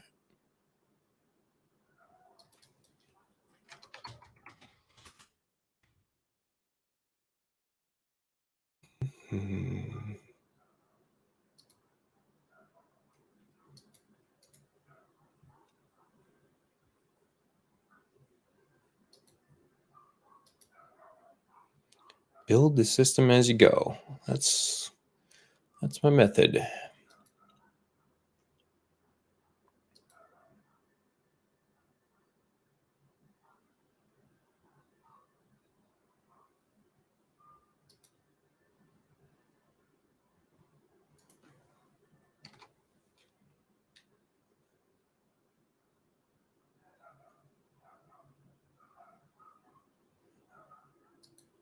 So this is primary closet. So let's, same thing. We're going to kick on lights for this room only.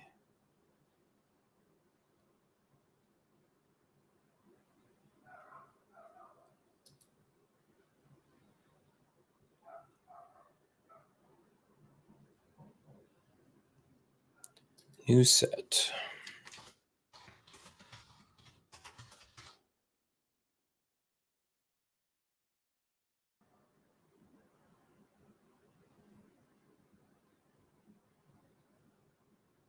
There are no lights in here. That's funny. That'd help.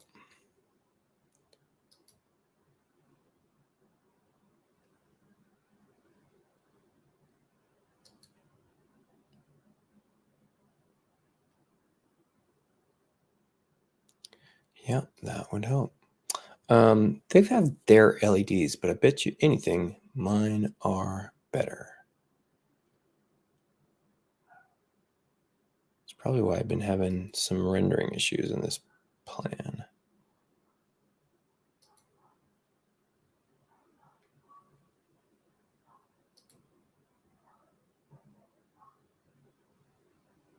Truly not worried where these are right now.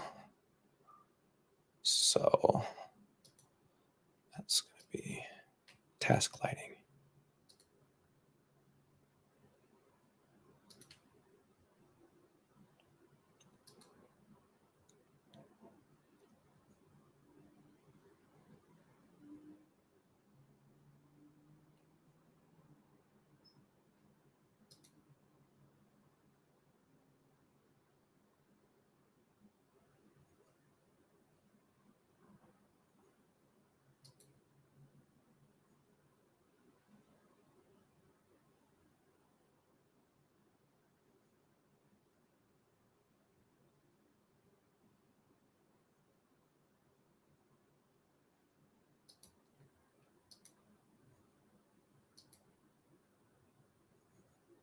Let's kick the laundry on too.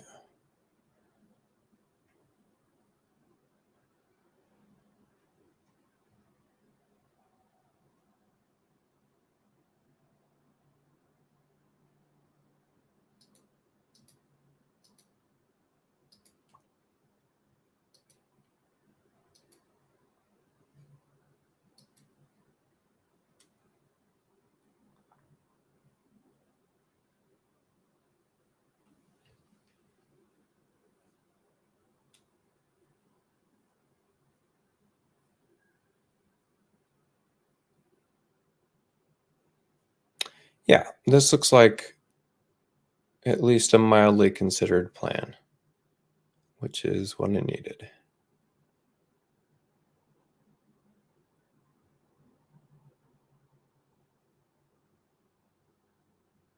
Maybe nice if they have got like a little peninsula, but that would get in the way of that kind of that natural walk to the mirror. Maybe they could fit an island, but the island would be tight. I'd probably not want the island. You can have a peninsula on this run, but that would be tight. Yeah, this isn't bad. I mean, come on. What was that? 20 minutes of design time? It's not bad.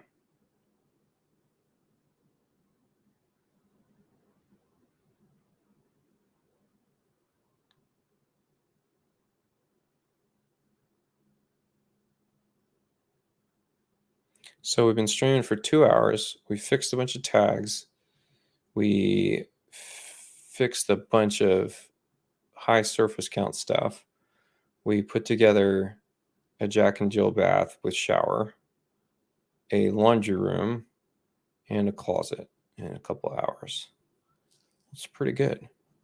I'm not mad at that. And now I'm going to fix that stupid macro that's not working right. And you guys can stick around for that. So this F30 should actually be showing you with height, depth, and I don't know at what point it got screwed up because it's doing a bunch of other things correctly. So let's get into. All right.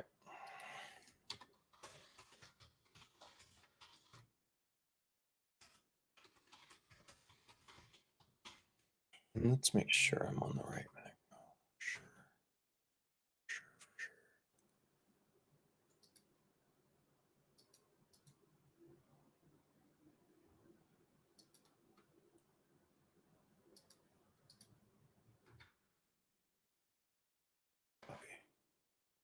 Oh, whoa.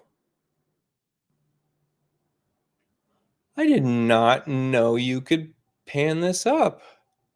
Huh. Learned something new. Cool. Control and mouse wheel. Interesting. Okay.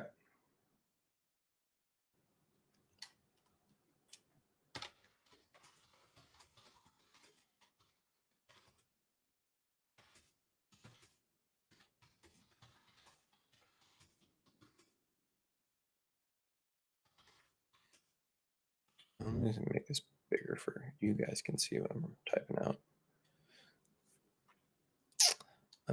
And maybe get my face out of the way? I don't know. Guess not. I guess we could shrink this.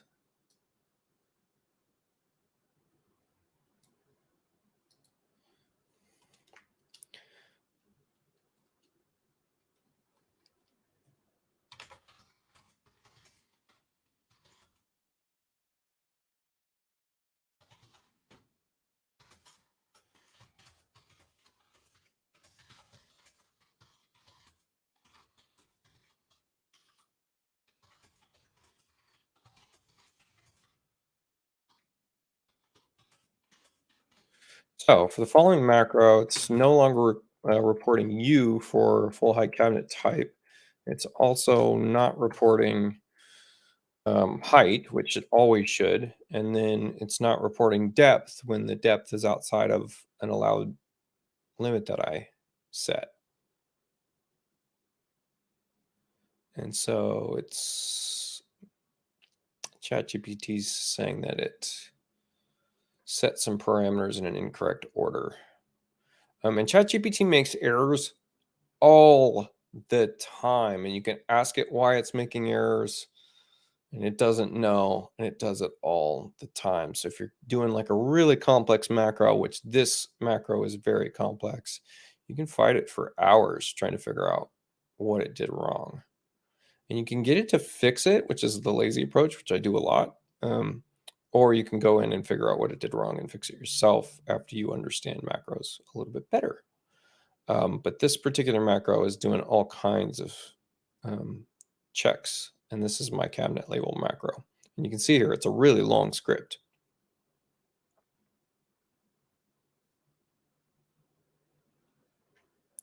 And funny, it's not, didn't finish writing, although it acted like it did. So it took this up to the point of something, and I don't know. You need to say write the complete code out. So I could correct it, or you could go back here and revise this. In which case, please write out the entire corrected code.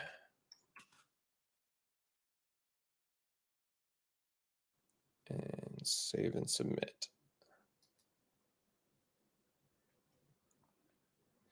And this stuff can take a long time to get it to do it correctly. So it's taking, setting a variable for the width of the cabinet, the height of the cabinet, the depth of the cabinet. It's turning it into what's called a float, and then it's rounding that to 0 decimal places. And then from there, it's going to say if it's if the type and the index 0, meaning type is base, index 0 of base is the first letter, so B. So if type equals B, the first condition is if any of the front side face items include the words dishwasher or D/W, then the cabinet label is going to become D/W. So it's going to automatically label something dishwasher if there is in fact a dishwasher in the front face. After that, it's going to see if the type is B for base cabinet and it includes front side face items, anything that includes the word wine. Same thing. It's going to say it's a wine cabinet. Next, it sees if the automatic description includes corner. So then if it is, it's going to add to the label DC, which is a common prefix for a corner cabinet. And then type 0, so base in this case. So it's going to be DCB plus W, which is width. So DCB 36 for an example. Next, it will look for sync base. So it looks to see if there is a sync included in the front face items, and then it adds SB to W, which is width. So sync base 33, sync base 36. Next, it's going to look if automatic description includes filler, and it's going to relabel it filler into the width, right? And the width is around 0, so it's going to round it to 0 decimal places. Then it looks for any front side items that are specifically a single drawer and nothing else, just a drawer, and that drawer is taller than 21 inches or 20 inches. If the width of that cabinet is less than 15 inches, it's going to automatically label it spice plus width. If it's greater than 15 inches, it's going to automatically label it garbage. Next is it's looking if it has glass doors included. And in that case, we're going to add glass with a new line and then our typical label. It's going to look if front side items. What is this? Front side item count. Check number of drawers. Why are we checking number of drawers? That's a good question.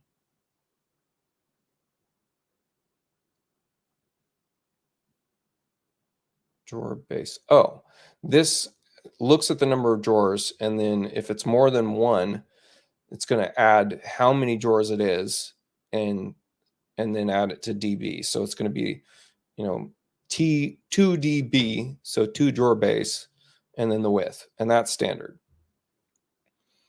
Next, it checks if opening width in base and wall cabinets or blind corner cabinets. Oh, specifically looks for blind corner cabinets by checking to see if there's an opening with a width greater than such and such an amount if it's a base cabinet, and such amount if it's a wall cabinet. And then it automatically labels that it knows it's a blind corner. And I made a blind corner tool for the next version of my kitchen tools. Let's continue generating. Check to see if the line item is a paneled dishwasher. So it looks to see if the front side item, what is it doing there? If it includes a hinged bottom door and that door is greater than a certain size, it's going to assume it's a panel dishwasher. It's kind of the same thing as it does something with the paneled fridge. And I don't know why it's not continuing to generate the entire code, because it's not right now.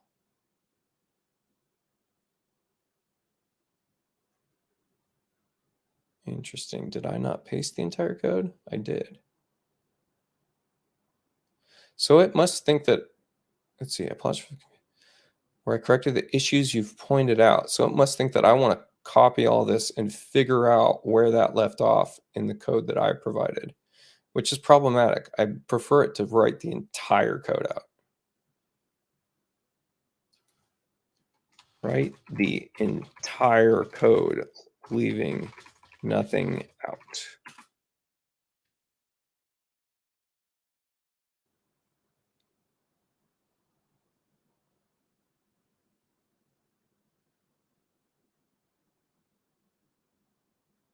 And it's going to make me hit continue generating because it's got a limit on how much it can do per response, I think. So when you say continue generating, it's automatically going into the next response. And like that takes up tokens or something. So I'm suddenly using my available tokens when I tell it to continue generating.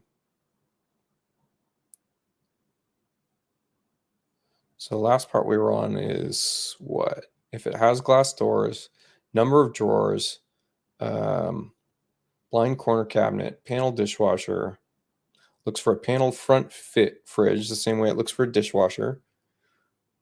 It looks for a fridge by checking to see if it's a full height cabinet. It's got a huge opening in it. It's going to assume it's a fridge.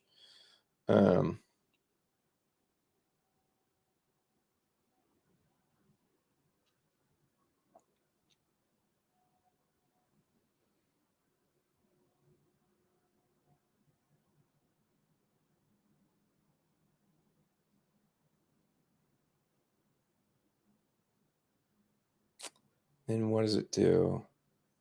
What is this doing? Cabinet equals DRW. New height. What is that one? Check to see if it's a drawer. If it is, checks if the item's height converted to a float and runs to 0 time is less than or equal to 5. If it is, the cabinet label is set to new drawer, new. Oh, this cabinet label is set to drawer base width. Oh, I do not know what that label is doing.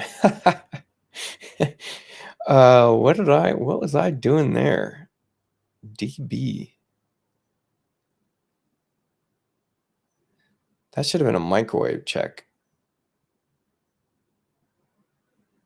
I don't know what this one's doing. Funny.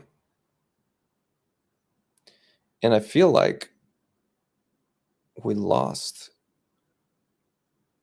Let's see. We can ask it. Do we still have the conditions for oven and microwave? I feel like we've lost both of those.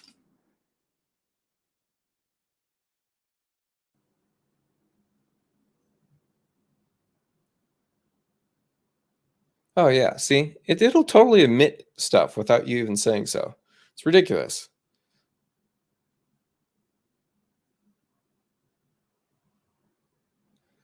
So all of a sudden you're using it thinking you've got the perfect code through and through, and it's like missing entire sections because it just suddenly decides to omit a bunch of stuff.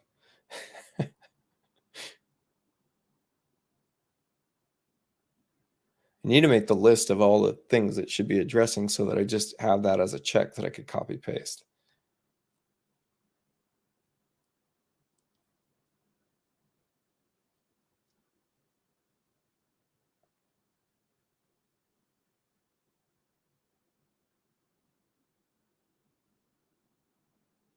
Yeah, it even knows where to put the microwave condition back where it used to be a long time ago. You jerk.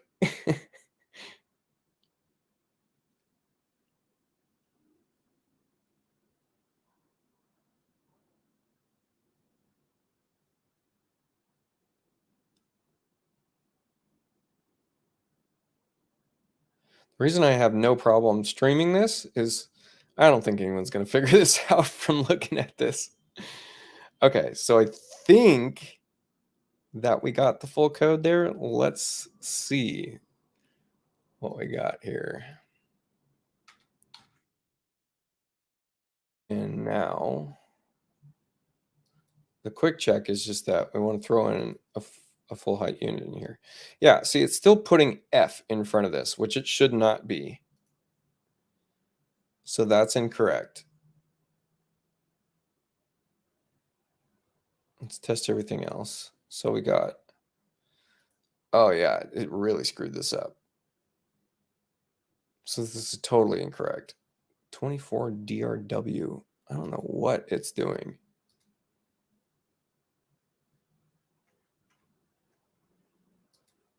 So before, it's base 24 is correct. And then this should be full height.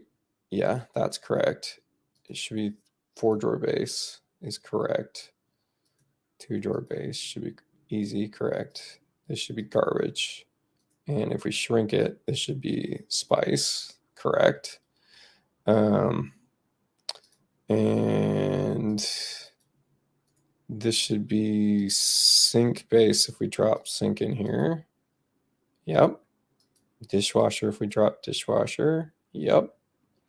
Although one goes before the other, and you're obviously not going to have a dishwasher in the sink base. That doesn't make any sense. Here is the blind corner painter. Yep, that's correct. And what is this? Does this actually? No, it won't do it. This should be, yeah, that's correct. And this should still say the same thing. Yep.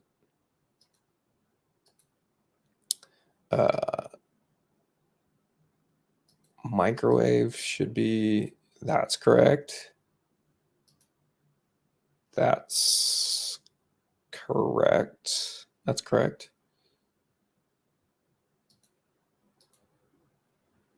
Yeah. Yeah.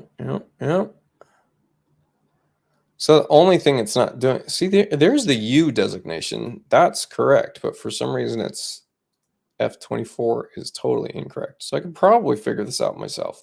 Let's just see. We're missing a condition that's an old condition, and I could probably find it somewhere. But at some point, it's going to put that label.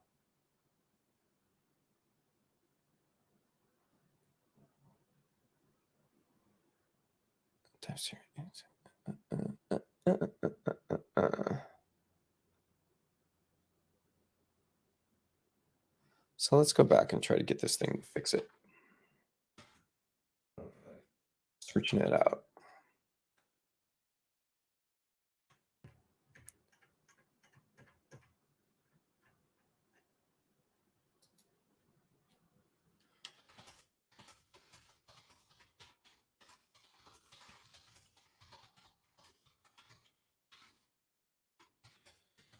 Four.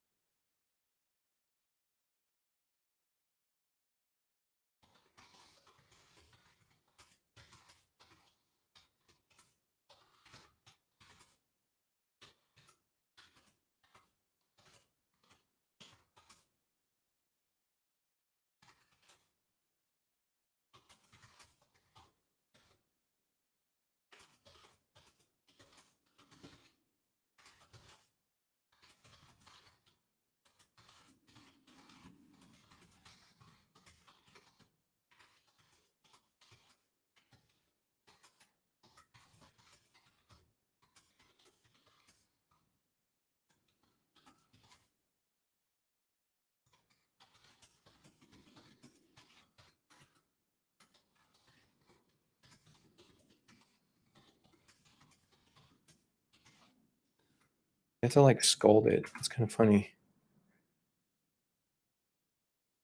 I forgot to say please. No, it's the exact opposite. It's like you have to yell at it.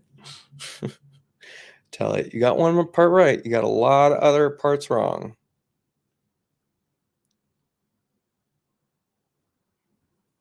No, no, no. See, it already misinterpreted what I'm doing. It thinks that it's supposed to, introduce new prefixes. You're not introducing new prefixes. We already established that. So it's all of a sudden misinterpreting what I just typed. So now I got to go edit what I typed. So, and if I just hit save and submit again or regenerate, there's a chance that it would figure it out correctly.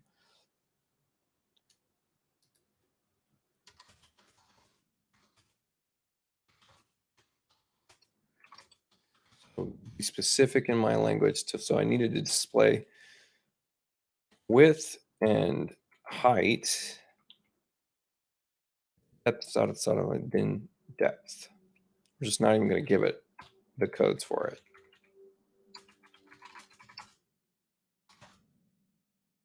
I think I can type this code. It's going to be W and then height.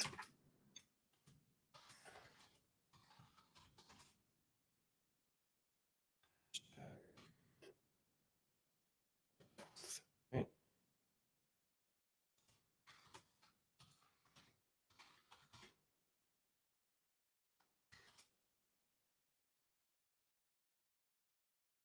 And quote unquote.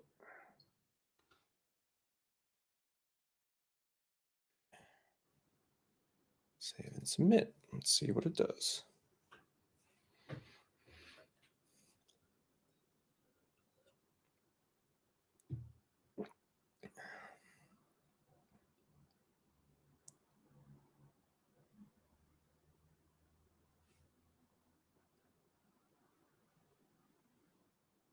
I'm wondering where that got lost along the way. So I added a bunch of parameters where if depth is outside of an allowed value, which is to say a base cabinet unit's, we're assuming it's 24, right? So when you order a base cabinet unit, it's a B24, right? A 3-drawer base is a 3DB 24 or 30 or whatever the hell the width is. As soon as that cabinet is outside of that value, now it's a custom cabinet. And so now we want the depth. So if we got a 27-inch deep cabinet, now all of a sudden it's a B24 27, right? And you might even add the height. I wouldn't add the height, but that would be the depth part of it. So I had that in the original code, but all of a sudden I introduced a bunch of new parameters, and it had to change the entire way that it was scripted because that depth parameter needed to be after all of these other parameters to fire off correctly. So it's at some point that got mixed up. So even though we have these conditions for oven and microwave on full height units and it was correctly reporting, we somehow lost that base condition of all full height cabinets need to have this particular nomenclature, which is that I want it to be called U and then width, height, and only depth if it's outside of 24 inches. So a 27, it should show that. So all of a sudden it would be a U 2490 27. What would be your corrections or the corrections in general? What is this? This is a weird little. That's weird. Never seen that before. It's like it knows I was talking shit. Huh. Why is it not continuing?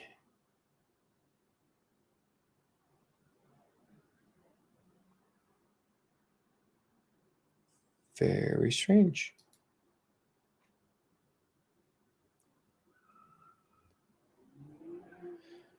Think it knew I was talking about it?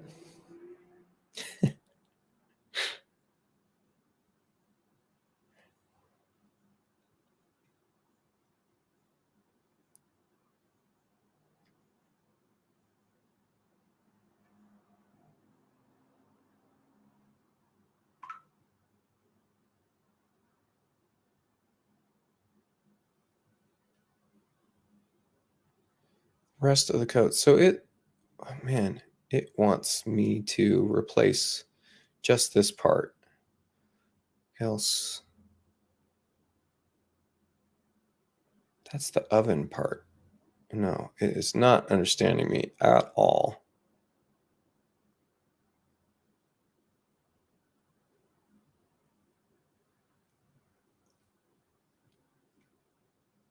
Let's try this again.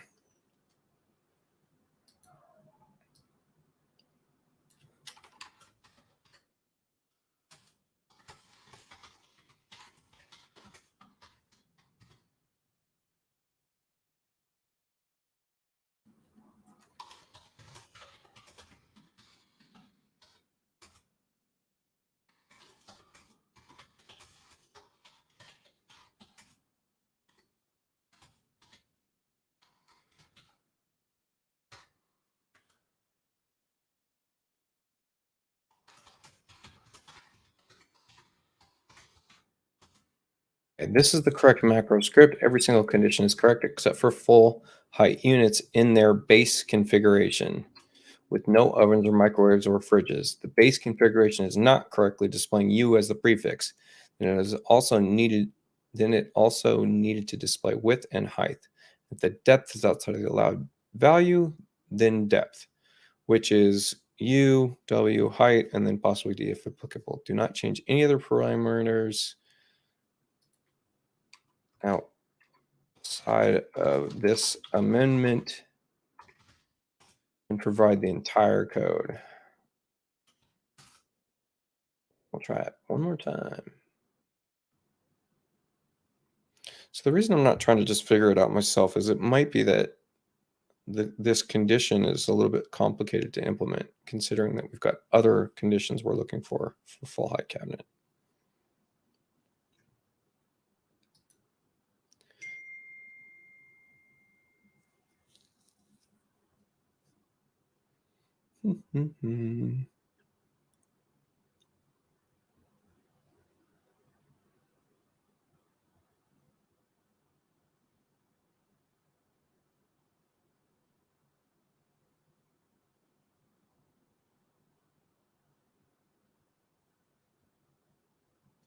We don't want to check if that's, we don't want that before the oven.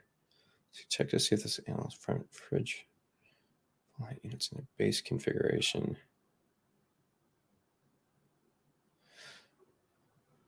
So it's saying it was putting it before microwave. We want it as the last check. Microwave, fridge, and oven, and any other full height unit checks should go first, except for depth check. Now let's see what it'll do.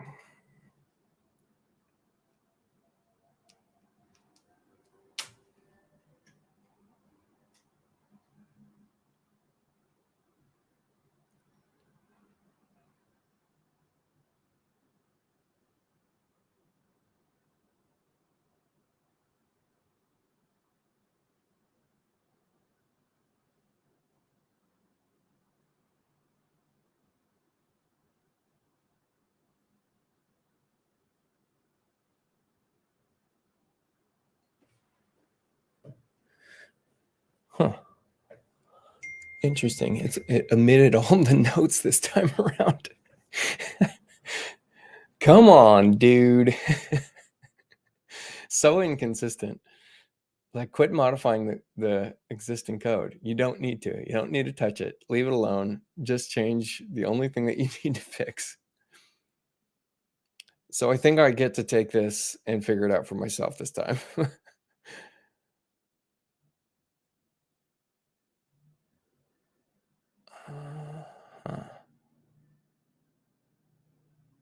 Yeah, it just added an else if type F thing and then checks depth we'll have to see if the depth thing still works. So all it did here is add else if type 0, index 0 is F, and cabinet label is such and such. And that's the last else if statement before we end and then do the depth check. So that should be, and did we still have, we knew we had microwaves and ovens in here. Wine, sink base, fillers, spice, garbage pull out, glass doors, drawers with line corner cap, panel dishwasher, microwave. I don't see the oven check, but I thought that was working. Okay, so and microwave, full oven. Oh, there's the oven one. Check to see if it's a wall cabinet. Yep. Okay. Full height doors only. Okay. It should go before that, before the full height doors only deal. So, bam. And then a little note that goes, check to see if it's a full height unit. And it looks like it's reporting correctly, but it's not showing depth. Yeah, it's not showing depth correctly. So the depth attribute's not working. Why?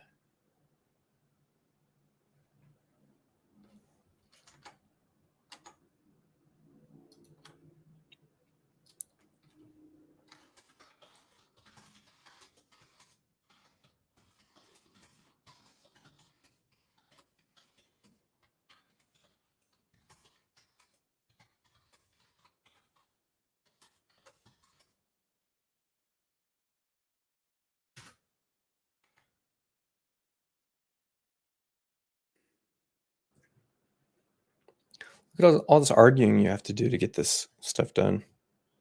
I will say, though, I'm scripting well beyond my own abilities because of this tool.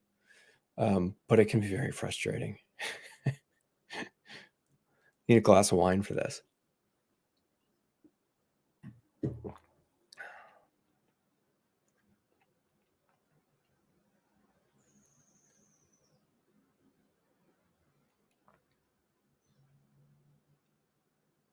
And then when you finally get a code that works, something I love doing is pasting it back and say, because this is an iterative process, pasting it back into ChatGPT and say, do you see any improvements, and explain what you would do. And sometimes it does a really good job of creating some improvements there.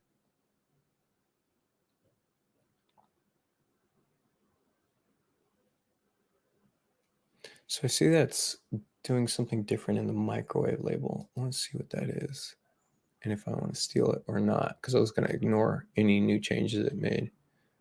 Okay, no, microwave label looks good. Okay, so what do we have here? I think I'm just going to copy this last section. Adds depth to the label. Okay. Adds depth to the label. Yeah, there we go. Working correctly. All right, so see if I drop this back 3 inches. Yep, that works correctly. And it's clear that the microwave and the oven order of operations is still working. Microwave supersedes oven. So you microwave oven 30, 90, 27. Correct. Oven, yes. You 27, 90, 27. Yes. Okay.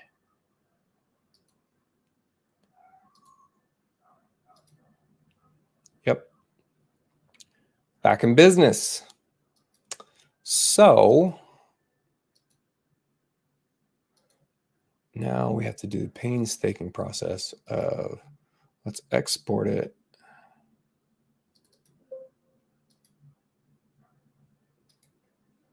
And let's open up our template plan.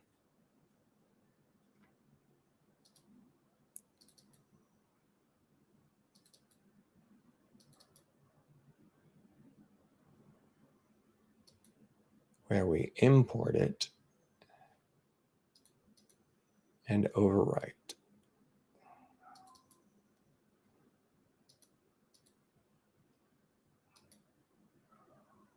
Okay. Save template plan.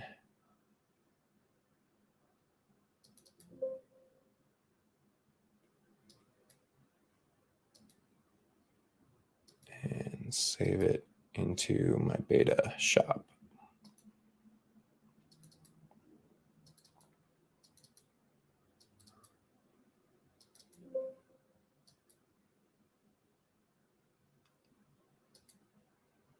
And lastly, bring it into this project.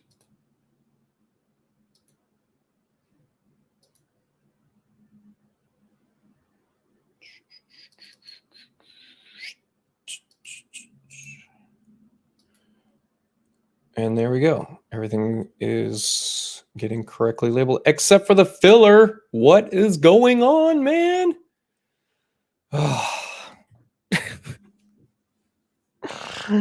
Oh, come on. Come on. Come on. Oh, man. That's terrible. All that should say is filler 5. That's all that should say. Dang it. ChatGPT, you jerk. Okay.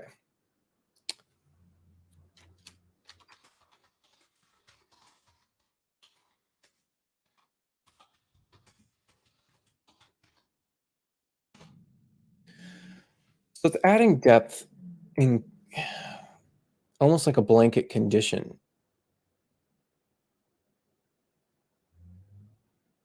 I don't know. We'll see if it figures it out just by me typing just this small little thing. Oh, and actually we want to stop generating. We want codes with notes.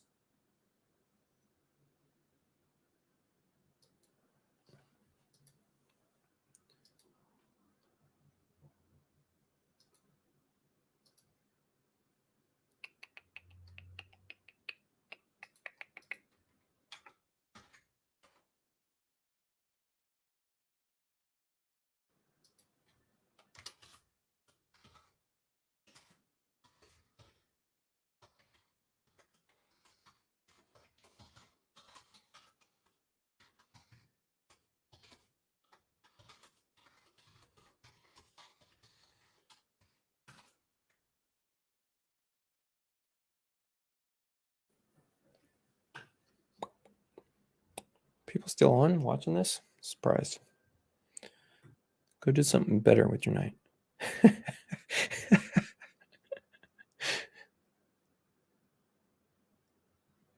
What is this? It's not even writing it in a code block. It's just giving up on life. Stop generating. You jerk. Try again. That was weird. Give me a code block. You dumb. Oh, we have cabinet labeled twice at the bottom. Yeah, look at that. All we did was hit stop generate and regenerate, and it changed its response.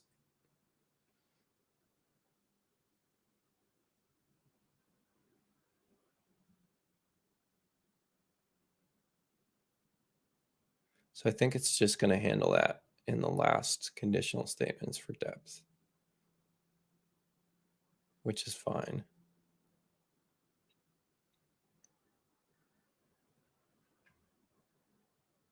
It's still not breaking this up according to the notes that I wanted.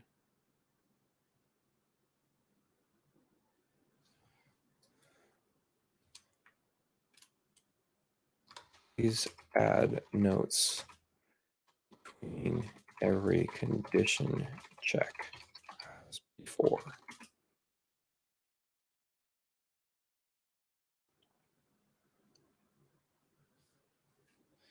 All right, Ken. Have a good night. Yeah, this isn't helping anyone at this point. Should just stop streaming. You can see the process and how frustrating it might be. Look how dumb this is. It's writing out the notes before the code blocks. No, I want you to write notes in the code block. It doesn't understand that instruction though. It's funny.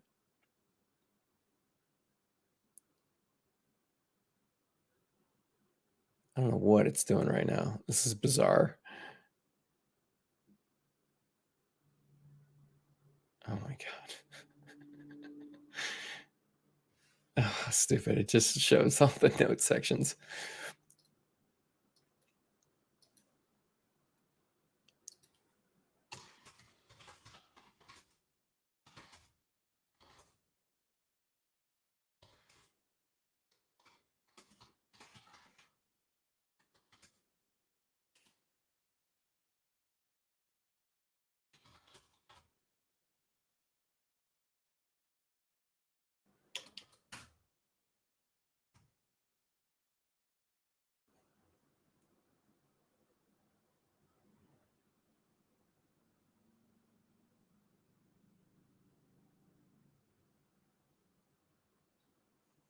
Dumb. It's doing it again. Same way.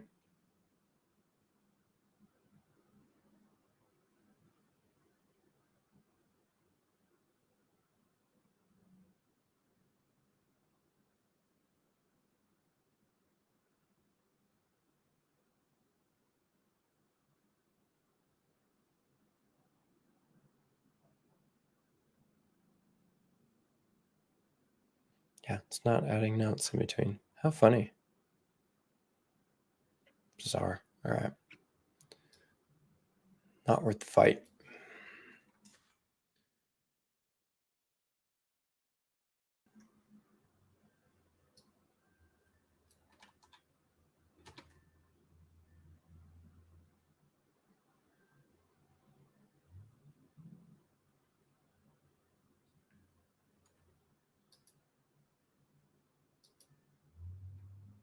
Filler 5 just changed. That's great. That makes sense. 4, 18, 18, 34, 18, 18, 3 door base, 15, 21. This is all correct. Base 2018, 2018. Yep. Correct. All right. So I think it did a good job. Now let me add my own notes.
I already had a filler condition. Check to see if the canvas is marked on mid depth.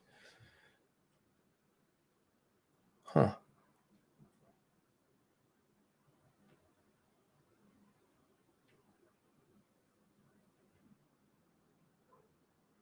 No reason this can't go up here.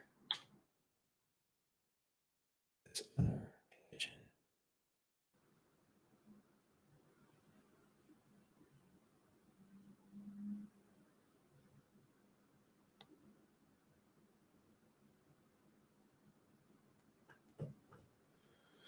Wait a minute. What?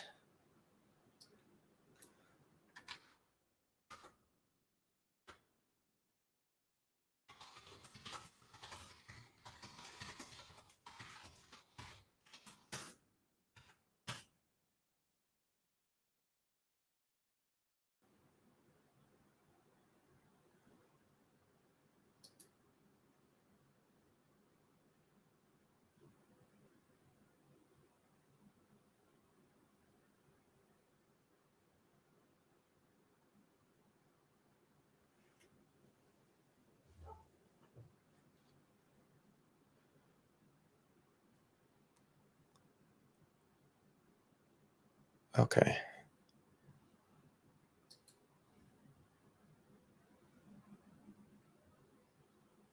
This is a different, check to see if the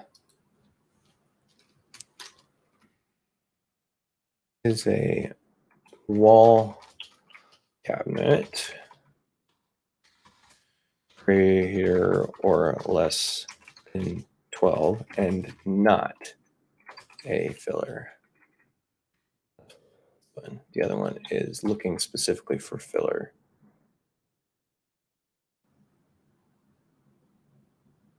Okay. Notes are corrected, I think.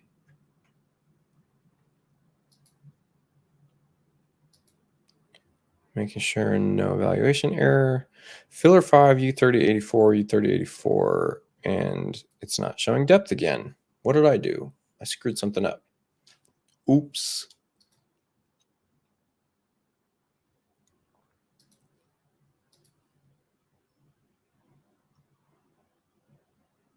I cut that piece and I didn't paste it back.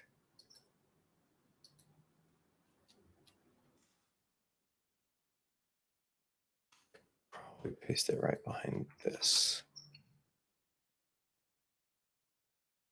Actually, no, it needs to be behind.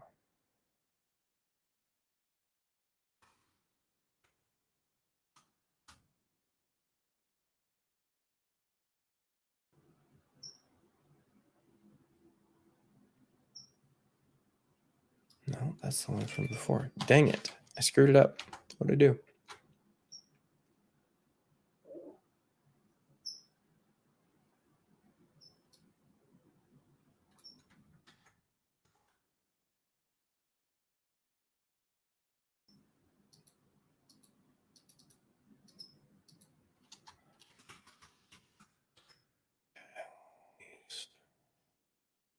I need this. Else if condition. That's the one I'm missing. Which happens right after oven.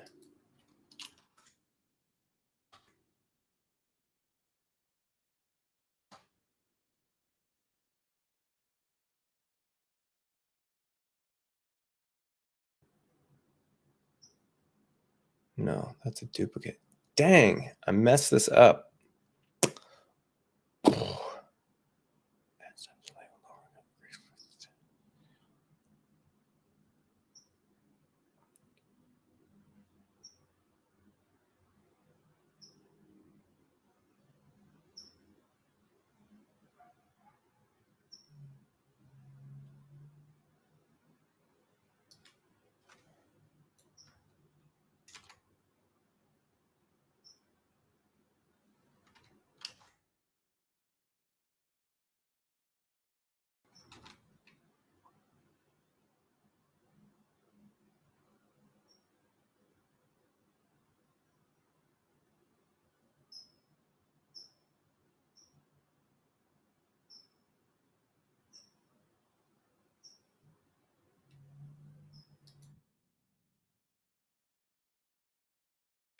That's correct.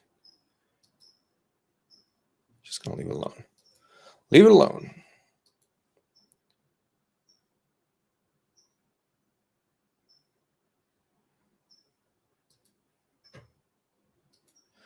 Oh, working on a script. I'm surprised anyone's even in here still, honestly. We were designing before, but then I wanted to come in and fix my macro script for cabinets, and it's very challenging.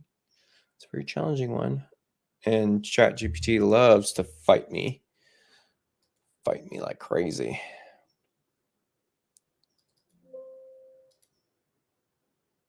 This is probably why Chief doesn't provide you with a comprehensive cabinet labeling system, honestly.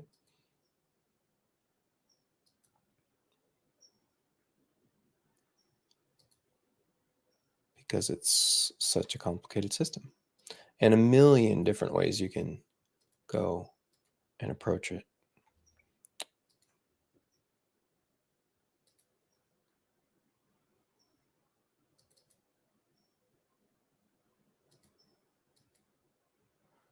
Okay.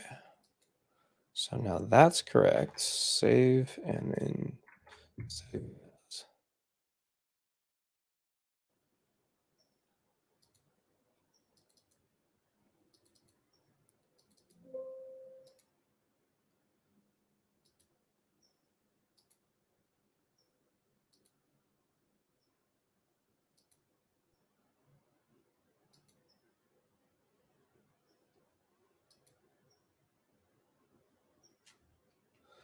Bam, bam, bam. Okay.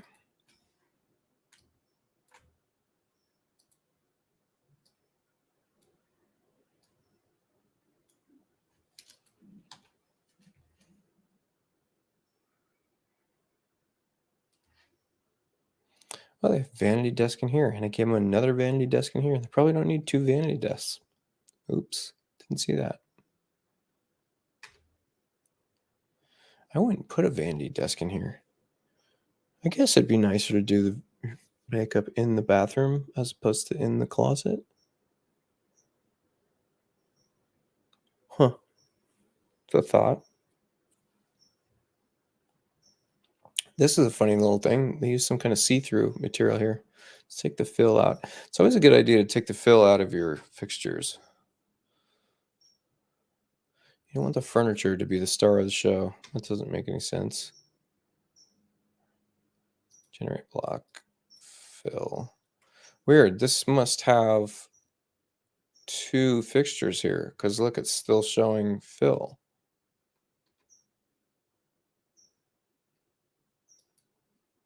What? That's strange.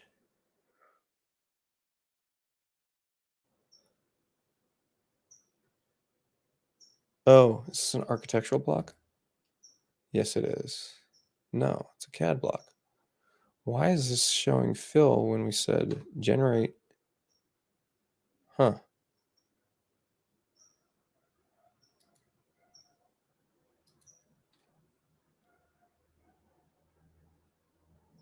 What's the 3D?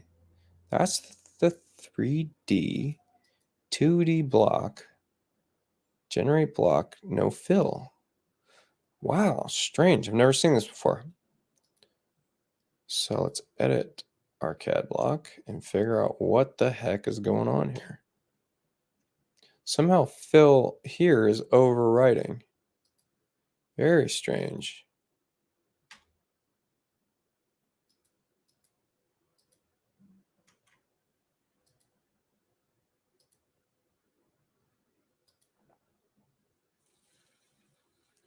Weird.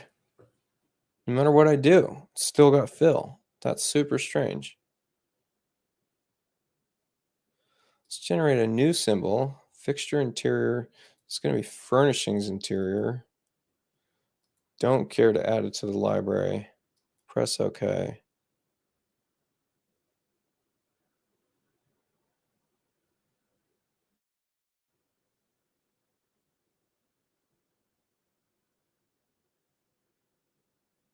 Replace.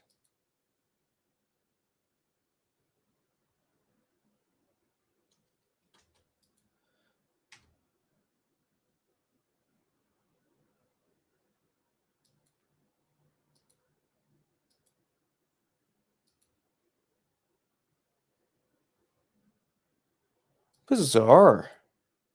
I have never seen this. Strange. Well, let's send it back to the back of the drawing group. Super strange. Look, it's still in the back of the drawing group, and somehow the vanity's not on top of it. That is so strange.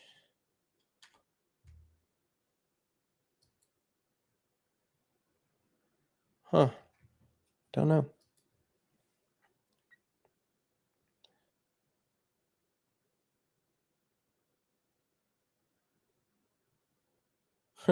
Okay.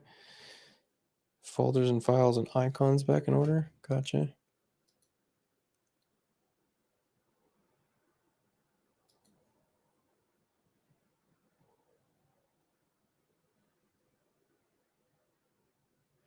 Interesting that you might have a tile floor on one side. Here's flooring on the other side, and then the in between. Oh, this is part of my symbol. That's why. Paint this.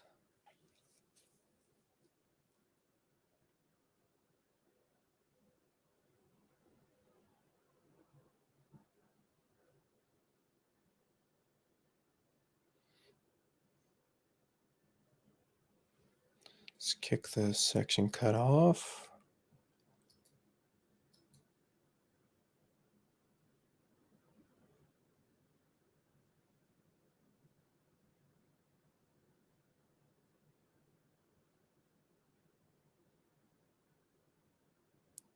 All right.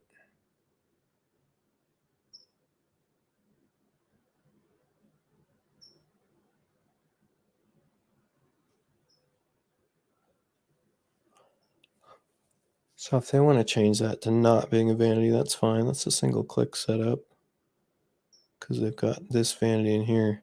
This vanity's in the laneway though. That's the only reason I wouldn't want to use it. And they have a full height mirror here.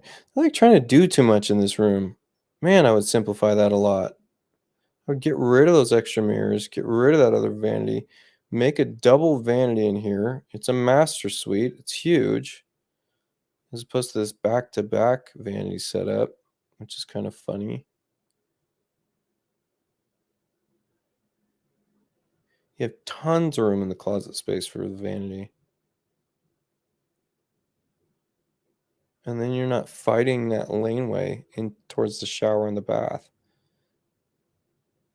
You have more natural light in the bathroom now. Wouldn't it be great if they... It's too bad they have the water closet in line and there's no additional natural light in this closet. So what? You put in a solar, not a solar, I mean a skylight. Hmm.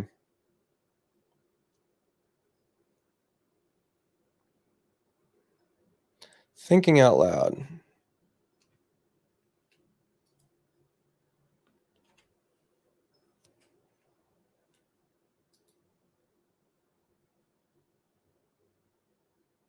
I don't like the finishes in this room, and I can definitely improve them and still kind of have them line up.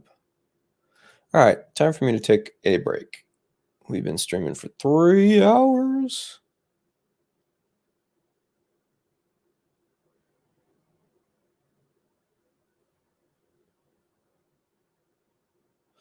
If you guys don't have that portal tool I gave out, that's what this cutaway is from the laundry room, which makes it just really easy to see things. And then when I'm done with it, just delete it.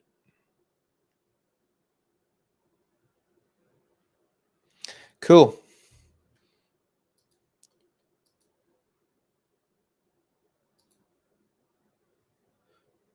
Let's see.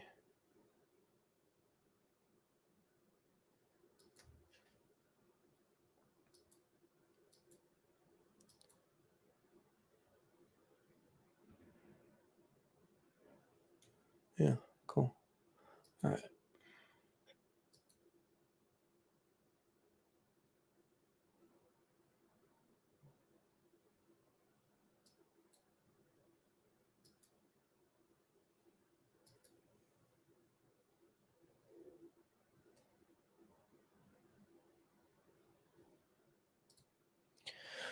Oh, all right. I'm starving.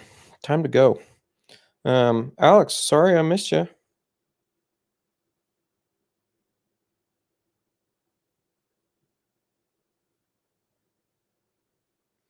and hope you're doing well. I'll go have some wine, go drink some wine, watch a movie, go to bed. Got a long day tomorrow.